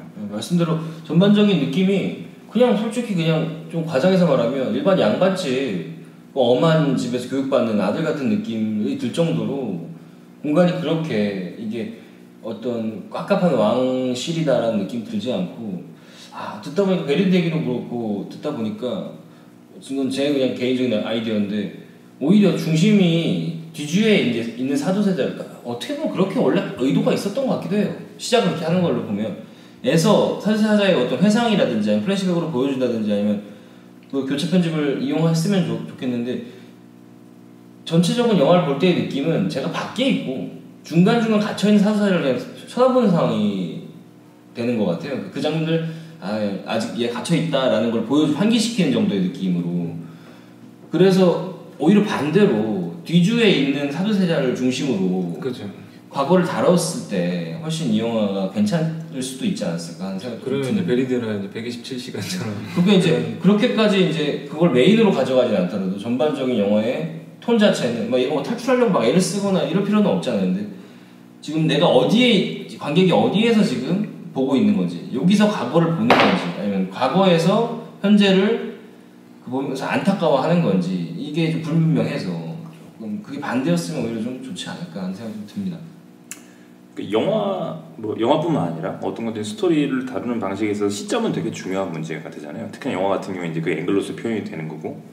근데 저는 이게 어떤 쪽의 시점을 더 많이 가져갈까가 되게 궁금했던 부분이에요. 그러니까 사도세자의 시점에서 이 이야기를 풀어가게 될 것인가, 아니면 영조의 시점에서 풀어가게 될 것인가가 좀 궁금했었는데, 그래서 지금 이제 고구마 형이 얘기했던 것 같은 경우는 사도세자의 시점에서 했으면 어땠을까에 대한 어떤 상상을 좀 해보게 만드는 면이 있고, 베리드는 반농담이었지만 이상하게 이 기획을 들으면서 많이 떠올랐던 작품이 폭스캐쳐가 있었어요. 굉장히 좀 사뭇 다른 작품이긴 하지만 간략하게 얘기를 드리자면 이것도 역시 실화를 바탕으로 했던 비극적인 실화를 바탕으로 한 작품이었고 서울올림픽 얘기였나요? 네, 서울올림픽. 그 어디 회장이었죠? 존 듀폰. 네. 듀폰.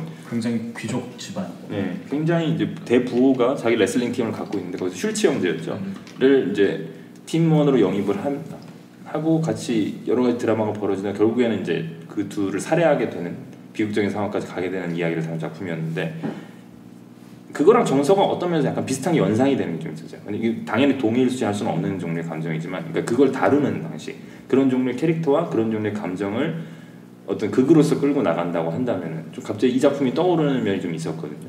근데 그래서 영조의 시점으로 간다면 어쩌면 이런 질감이 나올 수도 있지 않을까라는 생각을 좀 해봤었는데 근데 그러면 작품은 최종적인 결과물 사도라는 작품은 좀 어떤 쪽의 시점을 더 많이 취하고 있나요? 그 사도세자와 좀 생각하고 있었는데 그 부분이 저는 오히려 이도저도 아닌 것 같아서 좀 문제인 것 같아요. 사도세자 시점으로 하는 쪽도 있었잖아. 그렇죠. 둘 다 보여주고 싶었던 것 같아요. 어차피 그럴 바에는 차라리 정조의 시점에서 화자가 정조인 거고 그럴 그 수도 아버지와 텐데. 할아버지를 바라보는 제3자 입장에서 바라보는 그 시점이 되었으면 차라리 확실하게 알 텐데 분명하게 알 텐데 지금은 영조 또는 사도의 시점으로 그러니까 보여지는 거 같아요. 그래서 오히려 양쪽이 왔다 갔다 오니까 관객이 느끼는 느낌이 쟤네 왜 저러나 느낌일 수도 있는 것 같아요. 그래서 더더욱더 감정을 쌓아가기 어려운 거고. 사실은 저는 보면서 지금 그 앞에 나왔던 에피소드를 생각해 보면 시점 사도세자의 시점을 따르고 있는 것 같아요. 주로 그렇긴 합니다. 그렇죠. 네. 그런 굳이 말하자면 그런데 왜냐하면 무조건 영조의 그 괴팍함을 계속 보여주고 있고요. 그리고 그냥 영조의 괴팍함에 반해서 이제 사도세자가 자기의 그런 행동들을 하는 거기 때문에 그러니까 사도세자가 그 이상한 미친 짓을 한다고 할지라도 이 새끼가 미친놈이구나라고 관객이 받아들여지지 않아요. 일단은 아버지 때문이라고 생각을 하지. 그거인즉슨 결국에는 사도세자의 시점을 따르고 있는 것 같아요. 이거는. 저는 근데 그러니까 아버지 때문인 건 알겠는데 왜 그렇게까지 미친 짓을 하는지는 사실은 납득은 안 가는 수준이었거든요. 그 어째서 무덤에 어떻게 들어가게 됐는지 아까 처음에 말씀드렸던 저의 그 불만이기도 한데 저는 오히려 그거는 사도세자가 미친 거는 차라리 더 이해가 가는데 네. 영조가 그렇게 미친 게 이해가 안 가요. 둘 다 그런데 이제 뭐 정도의 차이는 있겠지만 그쪽이 둘 다 마찬가지로 저는 좀 부족했던 거 중간에 그 영조랑 사도세자랑 얘기하다가 갑자기 그 대리청장 하다가 뭐 내가 평생 읽어놓은 뭐 탕평을 뭐 네가 다 깨버려. 근데 하는 깜짝 놀랐어요. 갑자기 뭐지 이거? 그 전까지만 해도 괜찮았거든요. 그러니까 조금씩 변해가는 거 있잖아요. 그 영조 표정이 걔가 대리청장 하는데 막 잘하잖아요. 사도세자가 잘하는데 뒤에서 약간 표정이 변화가 있고 막 그런 것까지 좋다가 갑자기 다음 컷 정도에 막 미쳐버리는 거예요. 한 번에. 표정 얘기가 나와서 말인데 배우들의 연기 얘기 한번 해볼게요. 저는 되게 배우들 연기는 사실은 불만 거의 없고 뭐 디테일도 많이 좋은 부분도 있었고 뭐 대단하다 이렇게 하기는 좀 그렇지만 괜찮았던 것 같아요. 배우 연기에서 크게 불만은 느껴지진 않았는데 거기 수어사인가? 라는 직책이 있는데 잠깐 나오는 사람인데 그 사람 연기가 정말 좋았어요. 수어사 어떤 역할이죠? 저희 매형. 매형. 저희 매형이 나옵니다. 천만 배우가 되시길 바랍니다. 깨알 홍보. 잠깐 홍보해. 그래서 자역 배우들 연기도 좀 좋고 저는 괜찮았던 것 같아요. 연기는. 저는 사실은 그러니까 연기를 잘한다 잘 못한다의 정의를 어떻게 두기가 좀 애매하긴 한데 전반적으로 아쉬운 연기였어요. 저는 다들. 근데 그게 배우 면면에서 그렇게 연기를 원래 하려던 걸 못 뽑아냈다기보다는 일단 너무 둘 다 무거워요. 맞아. 두 명의 그 캐릭터가 같이 이야기를 끌고 가는데 영조 역의 송강호 그리고 사도세자 역의 유아인이 그냥 자기 감정에 되게 빠져 있고 너무 무겁고 진지하게만 계속 가요. 그래서 영화가 좀 길어 보이는 느낌을 훨씬 주기도 하거든요. 제 생각에는. 근데 사실 송강호만 해도 관상 때도 그렇고 여기서도 가끔 에피소드 나오는 거 보면 귀여운 식으로 연기도 잘하고 그러는데 유머도 있죠. 이 둘 간의 관계를 너무 부자 관계를 따뜻하게 보여주지 말고 좀 딱딱하게 하고 서로가 서로를 좀 두려워하거나 싫어했으면 좋겠다는 연출의 그 연기 지도가 있었던 것 같아요. 제 생각에는. 그래서 사실은 계속해서 얘기를 하다 보면 계속 그 둘의 이야기를 듣다 보면 그냥 갑갑하기만 하거든요. 그러니까 어느 정도 미묘한 마이크로한 그런 감정이 흐르는 게 전혀 없어요. 그냥 굵은 감정들만 서로 왔다 갔다 주고 마지막 부분에 아까 거금아 형이 얘기했던 대로 이렇게 계단 내려오면서 서로 이야기하는 장면이 있는데 그 장면도 그러니까 굉장히 이상해지는 거예요. 그렇죠. 둘의 속마음을 서로 얘기해주는 과정인데 그 이전에 어떻게 보면 나도 너랑 대화를 하고 싶어. 우리 대화가 필요해. 그런 뉘앙스가 있거나 서로한테 오해가 있다거나 그런 게 조금씩이라도 나왔어야 되는데 그러기에는 둘 다 너무 딱딱한 캐릭터로 나온 거죠. 그래서 유아인 씨 같은 경우에도 사도세자가 미치기 시작하는 부분에 그냥 갑자기 미쳐요. 중간에 계속 쌓아서 이 미침으로 광기를 폭발하는 걸로 앞에 장치가 조금 돼 있긴 하지만 그렇게는 갑자기 씨발 가출할래 그런 느낌으로 가서 그냥 중3 정도 되는 느낌. 정말로 왜 저런 선택의 문제를 아까 말씀하셔서 정말 왜 저러는지 사실 안 저럴 수도 있는 정도로 이렇게 그럴 수밖에 없었을 텐데 그걸 못 보여준 거는 뭐 순전히 뭐 시나리오라든지 영화의 잘못인 것 같아요. 그래서 저는 궁금한 게 배우분들을 어떻게 이 시나리오를 읽고 연기를 할 생각을 했는지 그 과정이 되게 궁금하더라고요. 납득이 쉽게 되는 물론 역사적으로 기록이 있지만 그것만으로 가져가기에 배우들이 연기하기에 또 무리가 있을 수 있잖아요. 근데 저는 사실은 굉장히 연기하기 재밌는 캐릭터들이라고 생각을 해요. 그죠. 물론 배우들이 되게 재밌어할 캐릭터인데 근데 이제 그 과정을 만드는데 과정이 생략되어 있으니까. 근데 제가 생각하기에는 물론 그 과정은 안 나와 있지만 배우들은 계속해서 섀도우 복싱을 하듯이 자기는 그 중간 과정을 다 만들어 놨겠죠. 그러니까 배우들이 연기할 때 그 감정이 나오는 순간은 전혀 어색함이 없는 건데 문제는 관객들이 그 중간 과정을 보지 못해가지고 그쵸. 그들이 터뜨릴 때 그게 이해가 안 되는 거라고 생각을 해요. 영조만 해도 그 숙종의 아들로서 경종을 독살했다는 얘기도 있고 계속해서 그것 때문에 왕권이 불안하고 그래서 딸바보로 되게 유명하잖아요. 거기 화환원조도 계속 나오고 그러는데 딸한테는 감정을 주는데 아들은 나를 또 이렇게 어떻게 해칠지 모른다고 생각을 하고 그런 상태의 기본 감정을 가지고 있으면은 현재 결론으로 나온 송강호 씨의 연기는 나올 수 있다고 생각을 해요. 그리고 그런 송강호 씨가 계속해서 무섭게 하면은 좀 잘해 보이려다가 안 되니까 반항을 하게 되는, 그리고 도발을 하게 되고 정신병에 걸리게 되는 유한 씨 사도세자 캐릭터도 충분히 연기를 할 수 있을 것 같아요. 근데 문제는 우리가 방금 앞에 설명했던 전사가 다 빠진 상태로 그게 없는 상호작용이 없는 거죠. 네. 그래서 각자의 생각은 있는데 그 전사를 각자가 만들었을 텐데 그 전사가 유기적으로 이렇게 상호작용이 없으니까 그래서 이렇게 나오지 않았나. 네, 그래서 두 분은 연기 끝나고 되게 껴안고 소주 마시고 화해하고 그랬을 수 있을 것 같은데 관객들은 화해를 못 시키는 거죠.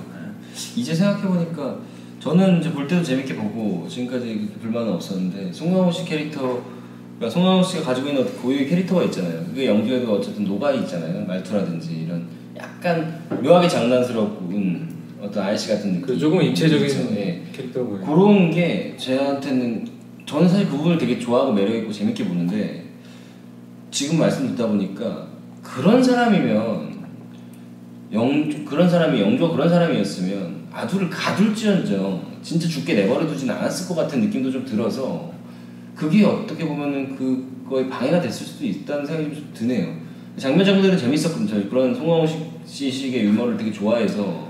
그죠, 뭐 예를 들어서 그 우스리 중에 한 명은 길을 끌고 간다든지 뭐 귀를 씻는다든지 이런 눈만 끔뻑거리고 이제 말투라 이제 장난치고 하는 분들이 있는데. 근데 그게 그래서 저는 오히려 되게 그 부분은 좀 어려웠을 것 같아요. 연기하기. 조선왕조실록에서 나와 있는 내용이거든요. 그러니까 뭔가 안 좋은 얘기를 들으면 항상 귀를 씻고, 그래서 이전 드라마들에서도 영조는 그렇게 그려져요. 그게 나와 있어요. 그리고 침을 뱉는다든지 하고 워낙 막말을 잘하기로 유명한 되게 잘하는 승정원 일기 같은 경우에도 이런 거 차마 못 실겠다 그런 얘기도 있고. 근데 이게 되게 애매해지는 게 그렇게 되게 다채로운 캐릭터가 실제 인물이기 때문에 여기에서는 좀 뺐으면 어떤가라는 생각이 들어요. 그게 팩트긴 한데 우리가 개연성이라 그러잖아요. 개연성으로 놓고 봤을 때 이런 사람이 이렇게 결정을 할 수가 있어라고 했을 때 근데 저는 그 부분보다도 약간 그러니까 그거를 다른 배우가 했을 때는 이 귀신의 장면이 송강호 씨니까 이게 정이 가는 동작이 돼버리지, 이게 뭐 사이코 같을 수도 있고 집착하는 사람 같이 느껴질 수도 있는데 송강호 씨가 가지고 있는 어쨌든 그 특유의 친밀함이 있거든요. 이거 장점이라고 그런 느낌을 빼고라도 항상 뭐 어쨌든 소시민적인 가까이 있는 사람 같은, 일반적으로 그러니까 어떤 납득할 만한 범주에서 행동할 것 같은 그런 느낌을 주는 배우라서 인기가 있고 공감을 주는 게 있잖아요. 이제 어쨌든 귀를 씻는 그런 것도 그러니까 약간 촌부 같은 느낌도 좀 들면서 어떤 그런 느낌이 송강호 씨여서 더 들지 않았을까 하는 생각입니다. 약간 제가 말씀드렸던 거는 그런 부분이에요. 그러니까 그 특성이 이를테면 좀 더 사이코 같이 더 표현할 수 있는 사람도 있을 좀 더 감각적으로 하는. 송강호 씨는 어쨌든 뭐 누구나 다 인정하는 최고의 대배우고 디테일과 그 되게 장엄한 연기 양쪽에 있어서 다 강점이 있는 배우잖아요. 근데 되게 놀라운 사실은 그렇게 긴 커리어 동안 다양한 역할을 맡았는데도 왕은 처음이거든요. 물론 왕역을 되게 뭐 누구나 다 하는 것은 아니지만 사극에도 더러 출연을 하셨는데 왕 처음으로 송강호가 왕을 한다라는 얘기가 있었을 정도로 왕역을 못했던 데는 어쩌면 그런 못했다기보다는 지금까지 본인도 선택하지 않았던 그런 이유에는 그런 지금 고구마 형이 얘기했던 것 같은 이유도 한몫했을 수도 있어요.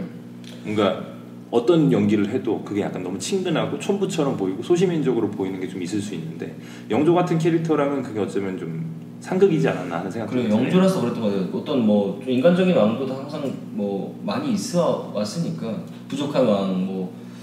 근데 영조는 그걸 넘어가는 부분들이 있어야 돼서 이 사람이 진짜 아들을 가둬 죽일 수 있는 사람인 게 보여야 되는데 그게 오히려 사실 굉장히 좋아하는 특성임에도 불구하고 덮어버렸지 않나 하는 부분도 조금 걱정이라기보다는 조금 그런 생각도 좀 듭니다. 그러면 이 외에 저는 일단 아무래도 이 영화가 포커스는 영조랑 사도세자가 막혀있지만 이 외에도 좀 배우들이 있었어요. 네. 그러니까 저도 그 생각했어요. 지금 좀 문근영 씨를 보면서 좀 되게 재밌었어요. 문근영 씨가 해경부 홍씨로 나오는데 문근영 씨 같은 경우 얼굴이 되게 동글동글하고 선도 되게 동양화처럼 생겼고 그런데 생각보다 되게 도시적이라는 느낌을 받았어요. 그러니까 네. 사극에 어울리지 않아요. 사극에 어울리지 않는. 그래서 이전에도 사극에 뭐 선비로 나오고 그 맞아. 이윤복으로 나오고 그랬지만, 신윤복으로. 네. 신윤복, 이윤복은 친구인가? 네. 그래서 윤복이 형. 네, 윤복이 형 만나라 이런다. 어쨌든 근데 이 원복 죄송합니다. 정신이 없어요. 그런데 그래서 생각보다 되게 좀 이질적이다, 되게 애매하다 그렇게 느꼈는데 문근영 씨가 대단하다고 생각했던 건 마지막 피로연 장면이었어요. 거기서 그 분장에 대한 얘기도 있다고 들었는데 저는 분장 되게 재밌게 괜찮게 봤어요. 살짝 잡아더 비슷하게 나오기도 했는데 이렇게 되게 웃으면서 이렇게 딱 하는데 되게 귀여운 곱상한 할머니처럼 나오는데 연기를 잘하는 배우구나라는 느낌이 마스크가 가려지니까 나오더라고요. 그러니까 그 전에는 사실 마스크가 세서 맞아요. 이 사람이 연기를 잘하는 느낌이 전혀 없고 오히려 막 문근영이구나. 그럼 딱 영조와 사도세자랑 문근영이 있구나. 약간 그런 느낌을 계속 받았었거든요. 그 이외에 이제 김혜숙 씨 나오고 김혜숙 씨 나오고 이제 안사람, 그러니까 왕후부터 이제 여자 쪽 이야기가 있잖아요. 궁 내부에 있는 그분들의 연기 같은 경우는 되게 좋았어요. 그리고 저는 사실은 이 영화를 보면서 가장 감정이 동했던 부분은 사도세자랑 영조의 부분이 아니고 그 영빈 이 씨가 나중에 오열을 하면서 이거 내가 죽인 거 아니지, 내가 죽인 거 아니지라고 하는 장면이 제일 감정적으로 와닿았고 그 이전에 뭐 둘이 막 하고 울고 딴 거는 솔직히 잘 안 오긴 했거든요. 그쪽 그 안가라고 하나요? 네, 안가의 법도 뭐 그런 얘기도 나오는 것 같은데 어쨌든 그 안가 이야기가 되게 굉장히 재밌었어요. 오히려 말씀대로 그 원래 영조의 중전, 나이 많은 중전 정성호 그 사람이랑 뭐 새로 왔을 때 어린 젊은 중전도 그렇고 그런 어떤 관계 오히려 거기서는 좀 미묘한 어떤 인간적인 관계라든지 감정들이 더 살았던 것 같아요. 그 중전 입장에서 영빈입 씨가 어떻게 약간 상황들도 나오잖아요. 영조의 뭐 사랑을 받는 이를 가까이 두고 그래서 새로 이제 왔을 때도 영빈이 씨가 대신 이제 영조의 특성을 설명해 준다든지 하는 장면들도 있고 할 때 그럴 때 이제 중전의 어떤 감정이라든지 이런 것 다루는 거는 오 재밌었거든요. 여러 가지 뭐 그런데도 근데 중전이 어떻게 정해지는 거야? 그러니까 그 역사적 그걸 잘 모르겠어요. 중전이 왜 중전 처음 그거 알겠어요. 중전이 있고 그 두 번째 그 첩들이 있고 그 첩의 그 아들이었잖아요 사도가. 그러니까 되게 궁금한 부분이 있을 거예요. 말씀하신 대로 갑자기 새로운 중전이 생긴 정성왕후가 있었잖아요. 그리고 분명히 그 뒤에 영빈이 씨도 있고 또 다른 빈도 있고 그랬는데 왜 정성왕후가 죽었을 때 영빈이 씨가 왕후가 될 수 없는지는 뭐가 있냐면 후궁은 왕후가 될 수가 없어요. 그래서 후궁이 낳은 딸은 공주가 아니고 옹주가 돼요.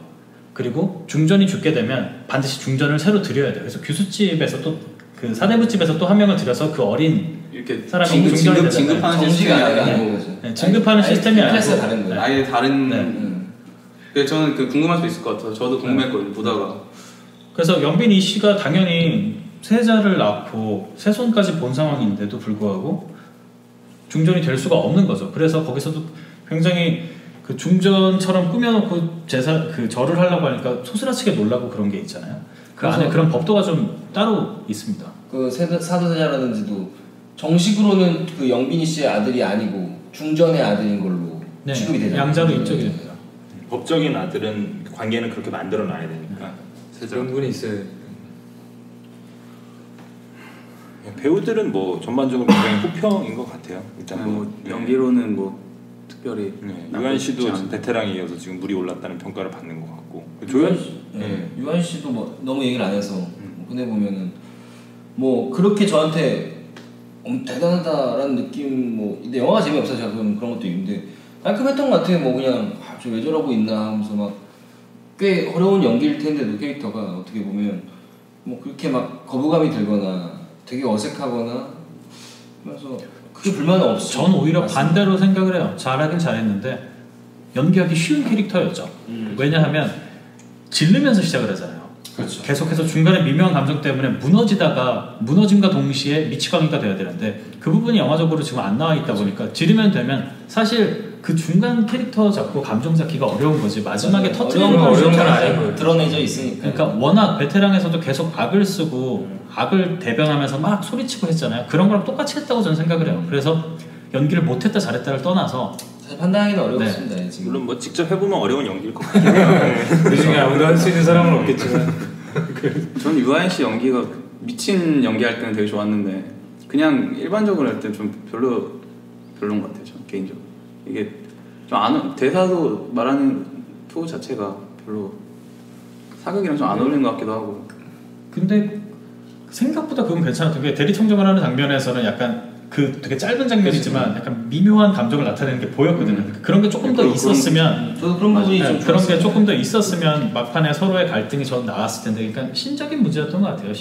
배분적인 문제라서 그렇게 나왔던 것 같고 표현력이 좋은 배우라는 생각은 항상 드는데 모르겠어요. 안 봤으니까. 근데 아까 문근영 씨에 대해서 얘기했던 것처럼 기본적인 마스크 자체가 좀 모던한 느낌이 있어가지고 사극이랑은 맞나 싶은 생각이 드는데 전 포스터에서도 그런 느낌을 좀 받았거든요. 근데 막상 전 영화를 보면서 사극이랑 굉장히 어울리는 얼굴이라고 생각해요. 그러네. 오히려 약간 무장 느낌도 나고 오히려 괜찮더라고요. 여러모로 장점이 많은 배우네요. 뭐 배우들 특히 조연진들에 대한 평가도 굉장히 좋은 것 같고 배우들의 영화인 것 같은데 기본적으로. 근데 사실 배우들이 진짜로 좋은 연기로 감정을 뽑아내려 그러면은 그게 내용이 받쳐줘야 되는데 그 부분에 대해서 엇박자가 좀 있는 것 같아요. 여러분 봤을 때. 그러면 영화 얘기들은 지금 되게 열띠게 많이 해봤는데 소지섭 씨 얘기 좀 해야 되는데 저희 마지막 그거 웃겼어요. 네, 정조로 나오죠. 엔딩에 자막에서 그리고 소지섭 그리고 소지섭 씨도 아니 뭐 솔직히 저는 영화 어차피 욕하기 시작했으니까 엔딩이 좀 웃겼거든요. 저는 아까 엔딩 자체가 그 계속 반복적으로 얘기하는 앞에 이제 영화의 자체적인 문제인데 뒤에 그러니까 그 계단씬부터 그 다음에 그 뒤에 사도가 진짜 죽고 영조가 붙잡고 우는 장면 그리고 거기까지도 다 그 큰 덩어리들이 너무 길게 느껴지는 이유가 앞에 뭐 말씀드린 책임이라고 하는데 여전히 그래서 소지섭 씨가 이번에 좀 딱했거든요. 약간 마지막에 그러니까 사람들이 좀 웃는 사람이 좀 있었어요. 피식피식. 저도 그랬고 갑자기 막 되게 영화가 막 생뚱맞게 딱 끝난 다음에 되게 진지하고 슬퍼하고 있으니까 좀 짠하더라고요. 약간. 그리고 연출도 좀 그 중에서 조금 아쉽다기보다는 사실 정말 마음에 안 들어요. 부채를 여러 번 노출하시고 이렇게 하면서 그 생전에 사도가 이제 정조한테 보여줬던 화살 쏘는 장면을 부채로 흉내를 내는데 거기서 어떤 뭐 감정의 울림 전혀 없이 장난치나라는 생각이 들 정도로 저 일단 기본적으로 그 디졸브를 이렇게 하는 그 부채 장면 춤추는 장면 나올 때 춤 한번 추겠습니다 할 때부터 이미 막 어씨 어떡하지 이런 느낌이 안 들었어요. 요새 말로 오글거린다. 아니 맞아. 아니 뭐 정씨 이런 막 소지섭이 갑자기 현대적으로 멋있게 생긴 남자가 춤을 춘다는 거. 안 췄으면 좋겠다. 전적으로 소지섭 씨 책임은 없었어요. 정말 열심히 하시더라고요. 심지어 노게런티였다고. 그러니까 저는 아까 정말 1,000원짜리 얼굴 생각나시고 정말 사극에 잘 어울리는 얼굴이긴 한 것 같은데 고구마 형이 말씀하셨던 대로 부채가 너무 많이 나오고 그러다 보니까 저는 그게 도구인 줄 알았어요. 뭐냐면 부채로 얼굴을 가렸다가 부채를 빼면 유아인 씨 얼굴이 다시 나올 줄 알았어요. 이래도 잠깐 계속 들었어요. 그러니까 그 정도로 이게 그런 효과를 하려는 도구인가라고 생각할 정도로 좀 많이 나왔어요. 마지막에. 그 엔딩 부분에 대해서는 대부분 다 안 좋은 얘기들을 많이 하더라고요. 그 노역 분장과 더불어서. 궁영은 괜찮다고 했는데 저도 분장은 사실은 아쉽긴 한데 네. 그거는 감안할 수 있어요. 오히려 분장으로 까는 거는 좀 아닌 것 같아요. 분장은 잘 됐다고 봐야죠. 분장은 잘 됐다고. 근데 그 순간에 이렇게 푹 파는 사람들이 많다고 하더라고요. 실제로 극장에서는. 어쨌든 지금 할 수 있는 최선을 다했을 거 아니에요. 분장하시는 분 굉장히 고생하셨을 것 같아요. 근데 저는 분장 같은 경우에는 근데 그게 되게 지랄 맞았을 거예요. 사도세자가 죽었어요. 사도세자가 27이고 그리고 영조가 제가 알기로는 한 69 정도였거든요. 그러니까 나이 차이가 되게 많이 나요. 애초에 40대 낳은 아들이라서. 그래서 나중에 정조를 데리고 얘기를 할 때쯤 되면 거의 뭐 백발이 송송한 할아버지가 돼 있어야 돼서 어떻게 보면 분장에 있어서 송강호 씨를 분장시키는 게 되게 어려웠을 수 있는데 잘 나오고 그때 대사를 치는 것도 약간 폐에 좀 문제가 있거나 그런 느낌으로 좀 나이가 든 느낌으로 영조가 계속 대사를 치잖아요. 되게 괜찮았던 것 같아요. 문제는 잘 들리진 않아요. 뭐 좋았어요. 장면들이 저 재밌었습니다. 장면 하나하나는 뜯어보면 재밌는 장면들도 꽤 있었어요. 그리고 그거 지금 분장이 나와서 그런데 분장이 뭐 자체적인 문제보다도 그 영조랑 선수가 계곡에서 이제 그 순정원일기 씻는 장면 세초 넘어서 그 회갑 장면으로 넘어가잖아요. 근데 회갑으로 설명을 하긴 하는데 그 전에 14년 흐르고 나와서 얼마 뒤로 느껴지거든 이제. 근데 갑자기 해공홍 씨가 14년 만에 너무 늙어 있어서 관객들 중에 왜 이렇게 늙었어라고 하는 사람도 있고 제 이제 부인도 그런 얘기를 하더라고요. 근데 그러니까 생각해보면 이제 그 얘기는 이제 회갑 때다 한참 더 뒤구나라고 알 수 있는데 그 장면도 좀 그렇게 느껴져서 작은 부분이지만 약간 갸우뚱한 부분이 있었어요.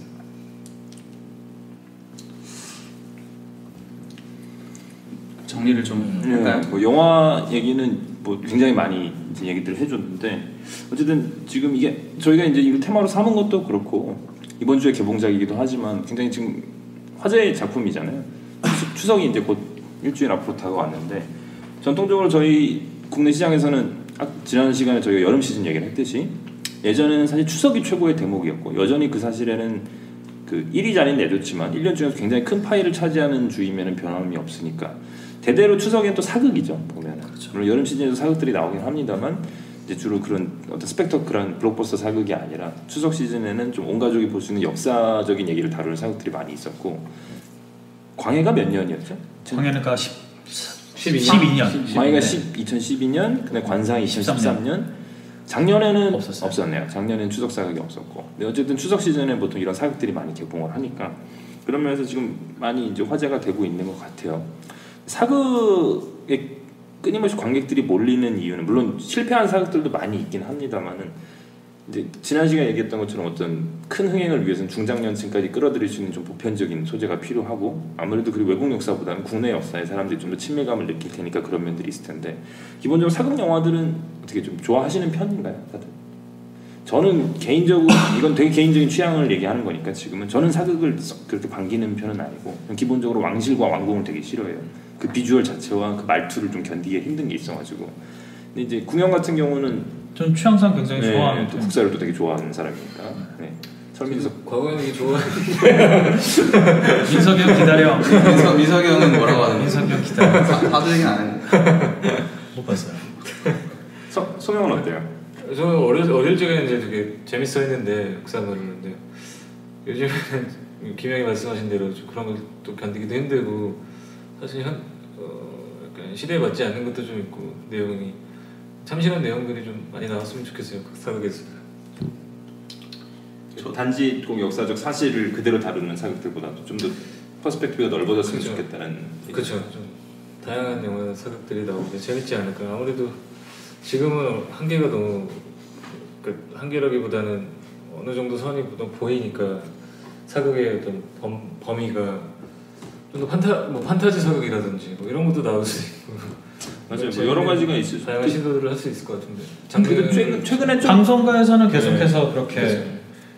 나뉘고 있는 편이고 저는 사극이 재밌는 건 그거 같아요. 그 역사라는 거는 그거를 해석하고 보는 관점에 따라서 다시 쓰여질 수가 있잖아요. 팩트만 놓고 보더라도.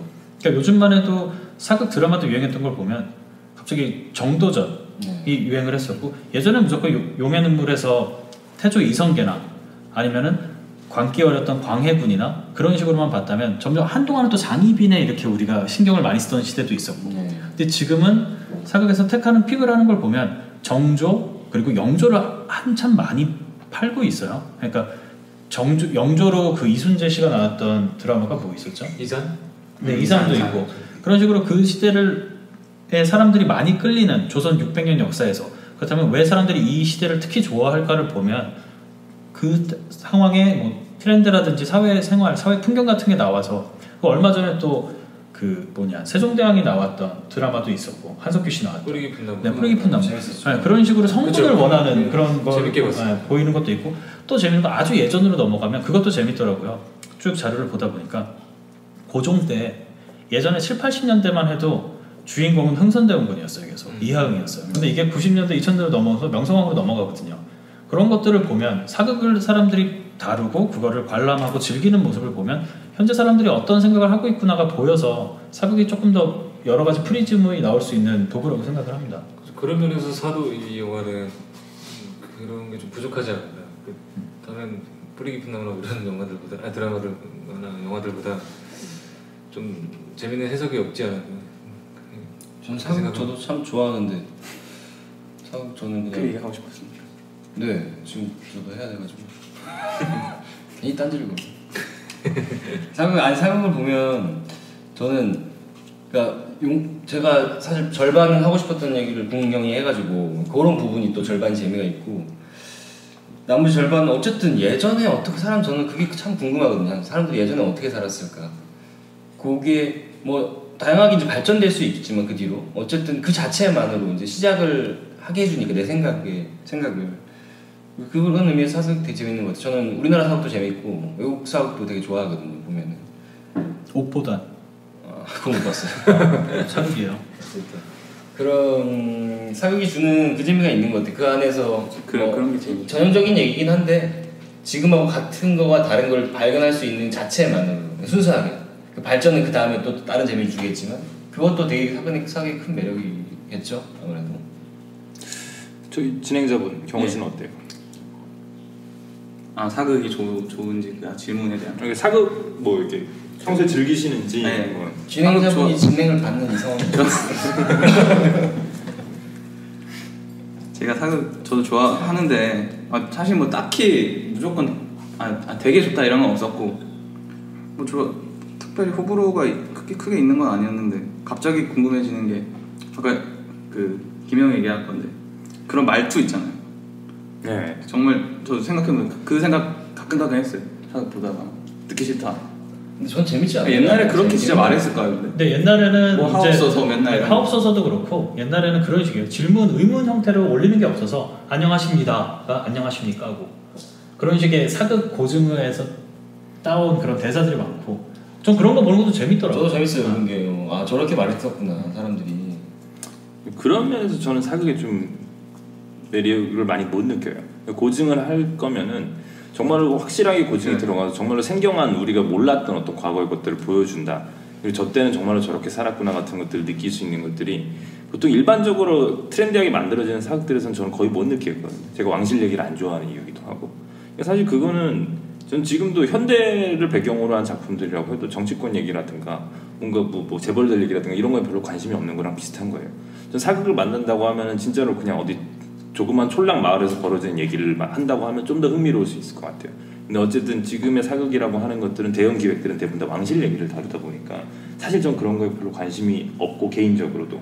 그리고 그게 어쨌든 영화라는 거 뭔가 스토리를 가진 매체라는 건 아까도 얘기했다시피 그런 게 있잖아요. 그 과거의 일이긴 하나 혹은 아니면 우리랑 상관없는 먼 다른 곳에 있는 얘기긴 하나 거기서 어떤 지금의 우리가 살고 있는 거랑 어떤 공통점이라든가 대비시켜 볼 수 있는 것들이 발견이 될 때 재미를 느끼는 건데 저랑 진짜 상관이 없어 보이거든요. 물론 길게 보면 다 연관이 있겠지만 직결적으로 잘 와닿지는 않는 것들이죠. 몇백 년 전에 있었던 왕실 암투라든가 저랑은 너무도 다른 사고방식과 다른 환경에 있었던 사람들이라서 그래서 이런 왕실 얘기들이 끊임없이 계속 만들어지는 거에 대한 기대 심리는 좀 궁금하긴 해요. 그런 것들이 어떤 면에서 흥미를 주는지 있어서. 그러니까 지금 사극을 왜 좋아하는지에 대해서 다들 얘기를 해주셨잖아요. 근데 저는 그게 왜 다 왕실로 귀결이 되는지는 좀 의아하거든요. 그 부분은 좀 다른 문제가 있죠. 일단 먼저 말씀하시겠어요? 전 단순한 얘기입니다. 그냥 여러 가지 자료들이나 이런 것들이 그리고 유명한 얘기들이 왕실 이야기에 집중되어 있기 때문에 아무래도 그 전의 역사는 보통 좀 거칠게 말하면 왕실의 역사잖아요. 그동안 기록되었던 역사들은. 그러니까 데이터나 이런 측면에서도 그쪽이 많이 다뤄질 수밖에 없다고 생각하고 그거는 이제 어떤 경향성이라기보다는 그냥 주어진 재료가 그랬던 것 같기도 해요. 그동안 사극 같은 게 나머지는 정말로 많이 상상에 의존을 해야 되고 그런 분들의 시도도 저는 추노 같은 것도 보면 있었다고 보거든요. 이제 그런 측면에서 있긴 하겠지만 어쨌든 기대 비빌 언덕이 좀 적으니까 아무래도 그만큼 재료가 덜 나오는 거 아닐까요? 저는 그런 것 같아요. 아까 방금 고구마 형이 말씀하셨던 것처럼 데이터의 부족도 있는데 혈해누 같은 경우에도 보면 저는 김형이 얘기했던 그런 축이라고 생각하는데 그런 거 되게 재밌게 보거든요. 근데 왕실의 이야기를 보는 재미는 약간 삼국지를 우리가 다 아는데도 불구하고 영상화됐을 때 그걸 보고 다시 되새김질하는 묘미가 하나 또 있고 두 번째 같은 경우에는 스티브 잡스 전기 영화가 올해 말에도 나올 거잖아요. 근데 어떻게 보면 아는데 내가 몰랐던 내용이 있거나 이게 또 변주된 게 있지 않을까. 그러니까 아는 사람 얘기를 또 다른 시점이나 아니면 그걸 비주얼라이즈 된 걸 보는 것도 재미있는 것 같아요. 그 재미가 확실히 있어요. 네, 근데 물론 그렇다가 보니까 여러 가지 상황상 아무래도 왕이 제일 많이 알려져 있고 조선시대까지 그래서 그런 부분으로 볼 수 있지 않나 그렇게 생각을 해요. 네. 그래서 하여튼 뭐 내년에는 뭐 앞으로도 추석 시즌이 되면 사극들은 꾸준히 기획이 되고 만들어질 텐데 조금 더 다양한 종류의 사극들이 나왔으면 하는 바람이 좀 있어요. 그래서 처음에 얘기했던 이제 관상 얘기로 돌아가 보면 저는 관상을 상당히 기대를 많이 했다가 영화가 끝날 때쯤 굉장히 불만이 많은 상태로 감상을 끝냈는데 그건 저는 딱 그런 얘기일 거라고 기대를 했었거든요. 어떤 그냥 민초들의 얘기 혹은 개유정 예고편을 봤을 때 몰랐어요. 당연히 그런 얘기인지 그냥 관상을 보는 사람들의 얘기고 그건 관상을 본다는 거는 굉장히 수많은 사람들이 등장을 할 것이고 사람들이 사는 얘기를 할 거라고 생각을 했었는데 또 어쨌든 왕실에서 다룰 법한 어떤 그런 종류의 소재는 아니잖아요. 관상이라는 거. 근데 결국에는 개유정만으로 끝나더라고요. 그래서 그런 거에 있어서 결국 다 거기로 회귀되고 마는 그런 스토리텔링 굉장히 불만이었는데 그래서 그럼에도 불구하고 어쨌든 흥행을 했으니까 다시 한번 또 역사적인 사건들을 먹힌다는 게 증명이 돼서인지 그 이후로도 계속 나오긴 하는데 물론 실패작들도 있죠. 금년에 순수의 시대라든가 간신도 있었고 그리고 작년에 뭐 완전히 실패라고는 볼 수는 없지만 영린 같은 경우에는 그렇게 큰 성과를 거두지 못했으니까 굵직굵직한 왕들이나 사건을 다룬다고 해도 반드시 성공하리라는 보장은 없지만은 어쨌든 기왕 이렇게 된 거 좀 더 스펙트럼을 넓히는 게 저는 꼭 보고 싶은 그런 바람이 있어요. 내년 추석에는 꼭 민초들의 삶을 다룬 사극이 나오기를. 갑자기 뜬금없는 얘기하면은 제가 보다가 조선은 정말 답이 없구나 그 생각도 했어요. 정말 뜨거워. 뜬금없지만 무슨 말씀인지는 알겠어요. 그게 이미 1800년대 18세기 중후반쯤인데 그거 외우고 앉아있으니 모든 지도층이 막 그렇죠. 뭐 몇천 년 전 얘기들 막 이렇게 살아야 된다 하면 지구 건너편에서는 산업혁명 지금 산업혁명 할 텐데 그래서 뭐 우스갯소리로 그런 얘기했죠. 모든 국사책의 마지막 챕터의 마지막 줄은 다 똑같다. 뭐 여러 가지 얘기가 나오다가 하지만 백성들의 삶은 여전히 힘들었다고 끝난다고 하죠. 그런 얘기도 맞아요. 많이 여러 가지로 좀 나올 수 있었으면 좋겠네요. 그러면 이제 뭐 슬슬 마무리를 좀 해볼까요? 영화에 대한 한마디 뭐 그런 걸로. 네, 저는 못 봤으니까 스킵을 하고 일단 사도에 대해서 뭐 꼭 영화뿐만 아니라 뭐 사도를 보고 난 후에 간단하게 한마디씩 마무리. 분양부터 이렇게 돌아갈까요? 네. 일단 굉장히 매력적인 재료들이 있었던 것 같아요. 그리고 영조, 사도세자, 정조 이야기인데 정치적인 이야기보다는 인간적인 면에 집중을 하려고 했던 게 되게 그 시도 재밌었고요. 그리고 여러 가지로 재밌게 봤는데 아쉬운 거죠. 이준익 감독님을 좋아하기 때문에 조금 더 그런 인간적인 면에 포커스를 맞춰서 되게 재밌게 해줄 수 있었는데 그래서 저는 한마디로 하자면 사도, 생각할 사, 슬퍼할 도가 어울리는 영화였다고 생각을 합니다. 준비해오셨네. 미치고 하기 싫어지는데. 다음 주에는 분명히 진행을 보는죠. 세져요. 이게 너무 길어요. 다음 타자는 누가 이걸 맡아야 제가 간단히 할게요. 저도 비슷한 거라서는 한 문장으로 해요. 한 문장. 먼저 할수록 좋을 것 저도 같아요. 아쉬운 거예요. 너무 기대가 컸고 그 정말 그래서 아쉬운 것 같고 그냥 뭐 아무 다른 영화랑 비교했을 때 정말 최악의 영화다라고 말할 영화는 아니라고 봐요. 재밌는 장면도 있었고 기대가 많이 컸던 것 같고 좀 아쉽습니다. 송영. 네, 재밌게 봤습니다. 재미없었다. 오늘 개인적으로 그냥 갑자기 바람이 있다면 비겁한 느낌. 아니 이미 사도 했으니까 나를 보내. 사도 진짜 한마디로 사도. 그냥 감독님께 개인적으로 바라는 게 있다면 왕의 남자나 황산벌처럼 재밌는 영화 앞으로 계속 많이 만들어 주셨으면 좋겠습니다. 뭐 저는 못 봤지만 뭐 아마 추석 때 볼 것 같긴 한데 근데 아마 보통 같았으면 어머니랑 같이 봤을 거예요. 근데 왠지 추천드리기가 꺼려지는 것은 어머니는 안 웃기면 별로 안 좋아하시거든요. 그게 어쩌면 참 흥행이라는 면에서 봤을 때 사도가 갖고 있는 약점이 아닐까 싶은 생각이 드네요. 한 번도 웃긴 장면이 없었던 것 같아요. 난 좀 웃겼던데 그래도 막 그 어릴 때 에피소드에서 영조가 저 새끼 눈만 깜빡깜빡거리고 막 이러는데 그런 약간 말장난이 있긴 한데 무술이 이제 지 마음에 갑자기 들어가지고 눈치 보면서 그 쳐다보고 하자면 재미있었죠 그런 것도.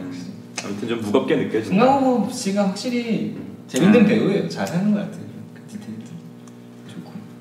그럼 여기까지 하고 정리하도록 하겠습니다. 김경호 씨는 네, 뭐- 김경호 씨도. 아 저도 말을 해야 되는데 무슨 말을 해야 돼? 사도는 사도. 아까 반대로 얘기하셨잖아요. 슬퍼할 사, 생각할 도. 아 생각할 다구나. 그거요? 저는 일단 그냥 재미가 없었던 것 같아요. 저는. 끝. 냉정한 평가입니다. 일단 영화가 재미가 없어요. 제일 정확한 표현이죠. 어떤 방향이든지 무거워도 재밌을 수 있고 맞아요. 슬퍼도 재밌을 수 있는데 어떤 방향으로든 그렇게 크게 관객을 자극하지 못했다는 얘기인 것 같아요. 그런 제가 뜻이죠. 중간에 시계를 봤다는 건 재미가 없다. 시계를 봤어요. 아이고. 끝에. 근데 거의 끝나갈 시점이 되니까 생각이 나는 건데 이걸 들으시는 분들은 영화를 별로 보고 싶어하지 않으실 것 같아서 아니 근데 죄송스럽기도 하고 좀. 근데 그게 우리 오만일 수 있는 게 듣는 사람이 많이 없어요. 맞아. 오만 그럼 오만이죠. 네. 5만? 아니 이틀 전에 확인할 때까지 아니, 100명이 안 됐어. 우리 아니 내 여자친구가 오대- 지금 오대영? 안 보고 싶을 수도 있잖아. 아니, 지금 미국에서도 한 20명 있다니까. 왜 나는 이거 녹음하고 있는 거예요? 자 여기까지 하겠습니다. 네, 수고하셨습니다. 다음 시간에 뵙겠습니다. 아니 우리 다음 시간에 뭐 정말? 노래 어떻게 하더라? 잠깐 아까 끊고. 우리 엔딩도 노래 해야 되나? 잠깐 끝. 잠깐만요. 저희가 이번 시간 다음 시간부터는 저희가 미리 공지하기로 했습니다. 다음에 다룰 주제를. 다음 시간에 다룰 주제는 10월 21일에 재개봉하는 백투더 퓨처입니다. 많은 시청 부탁드립니다. 정식으로.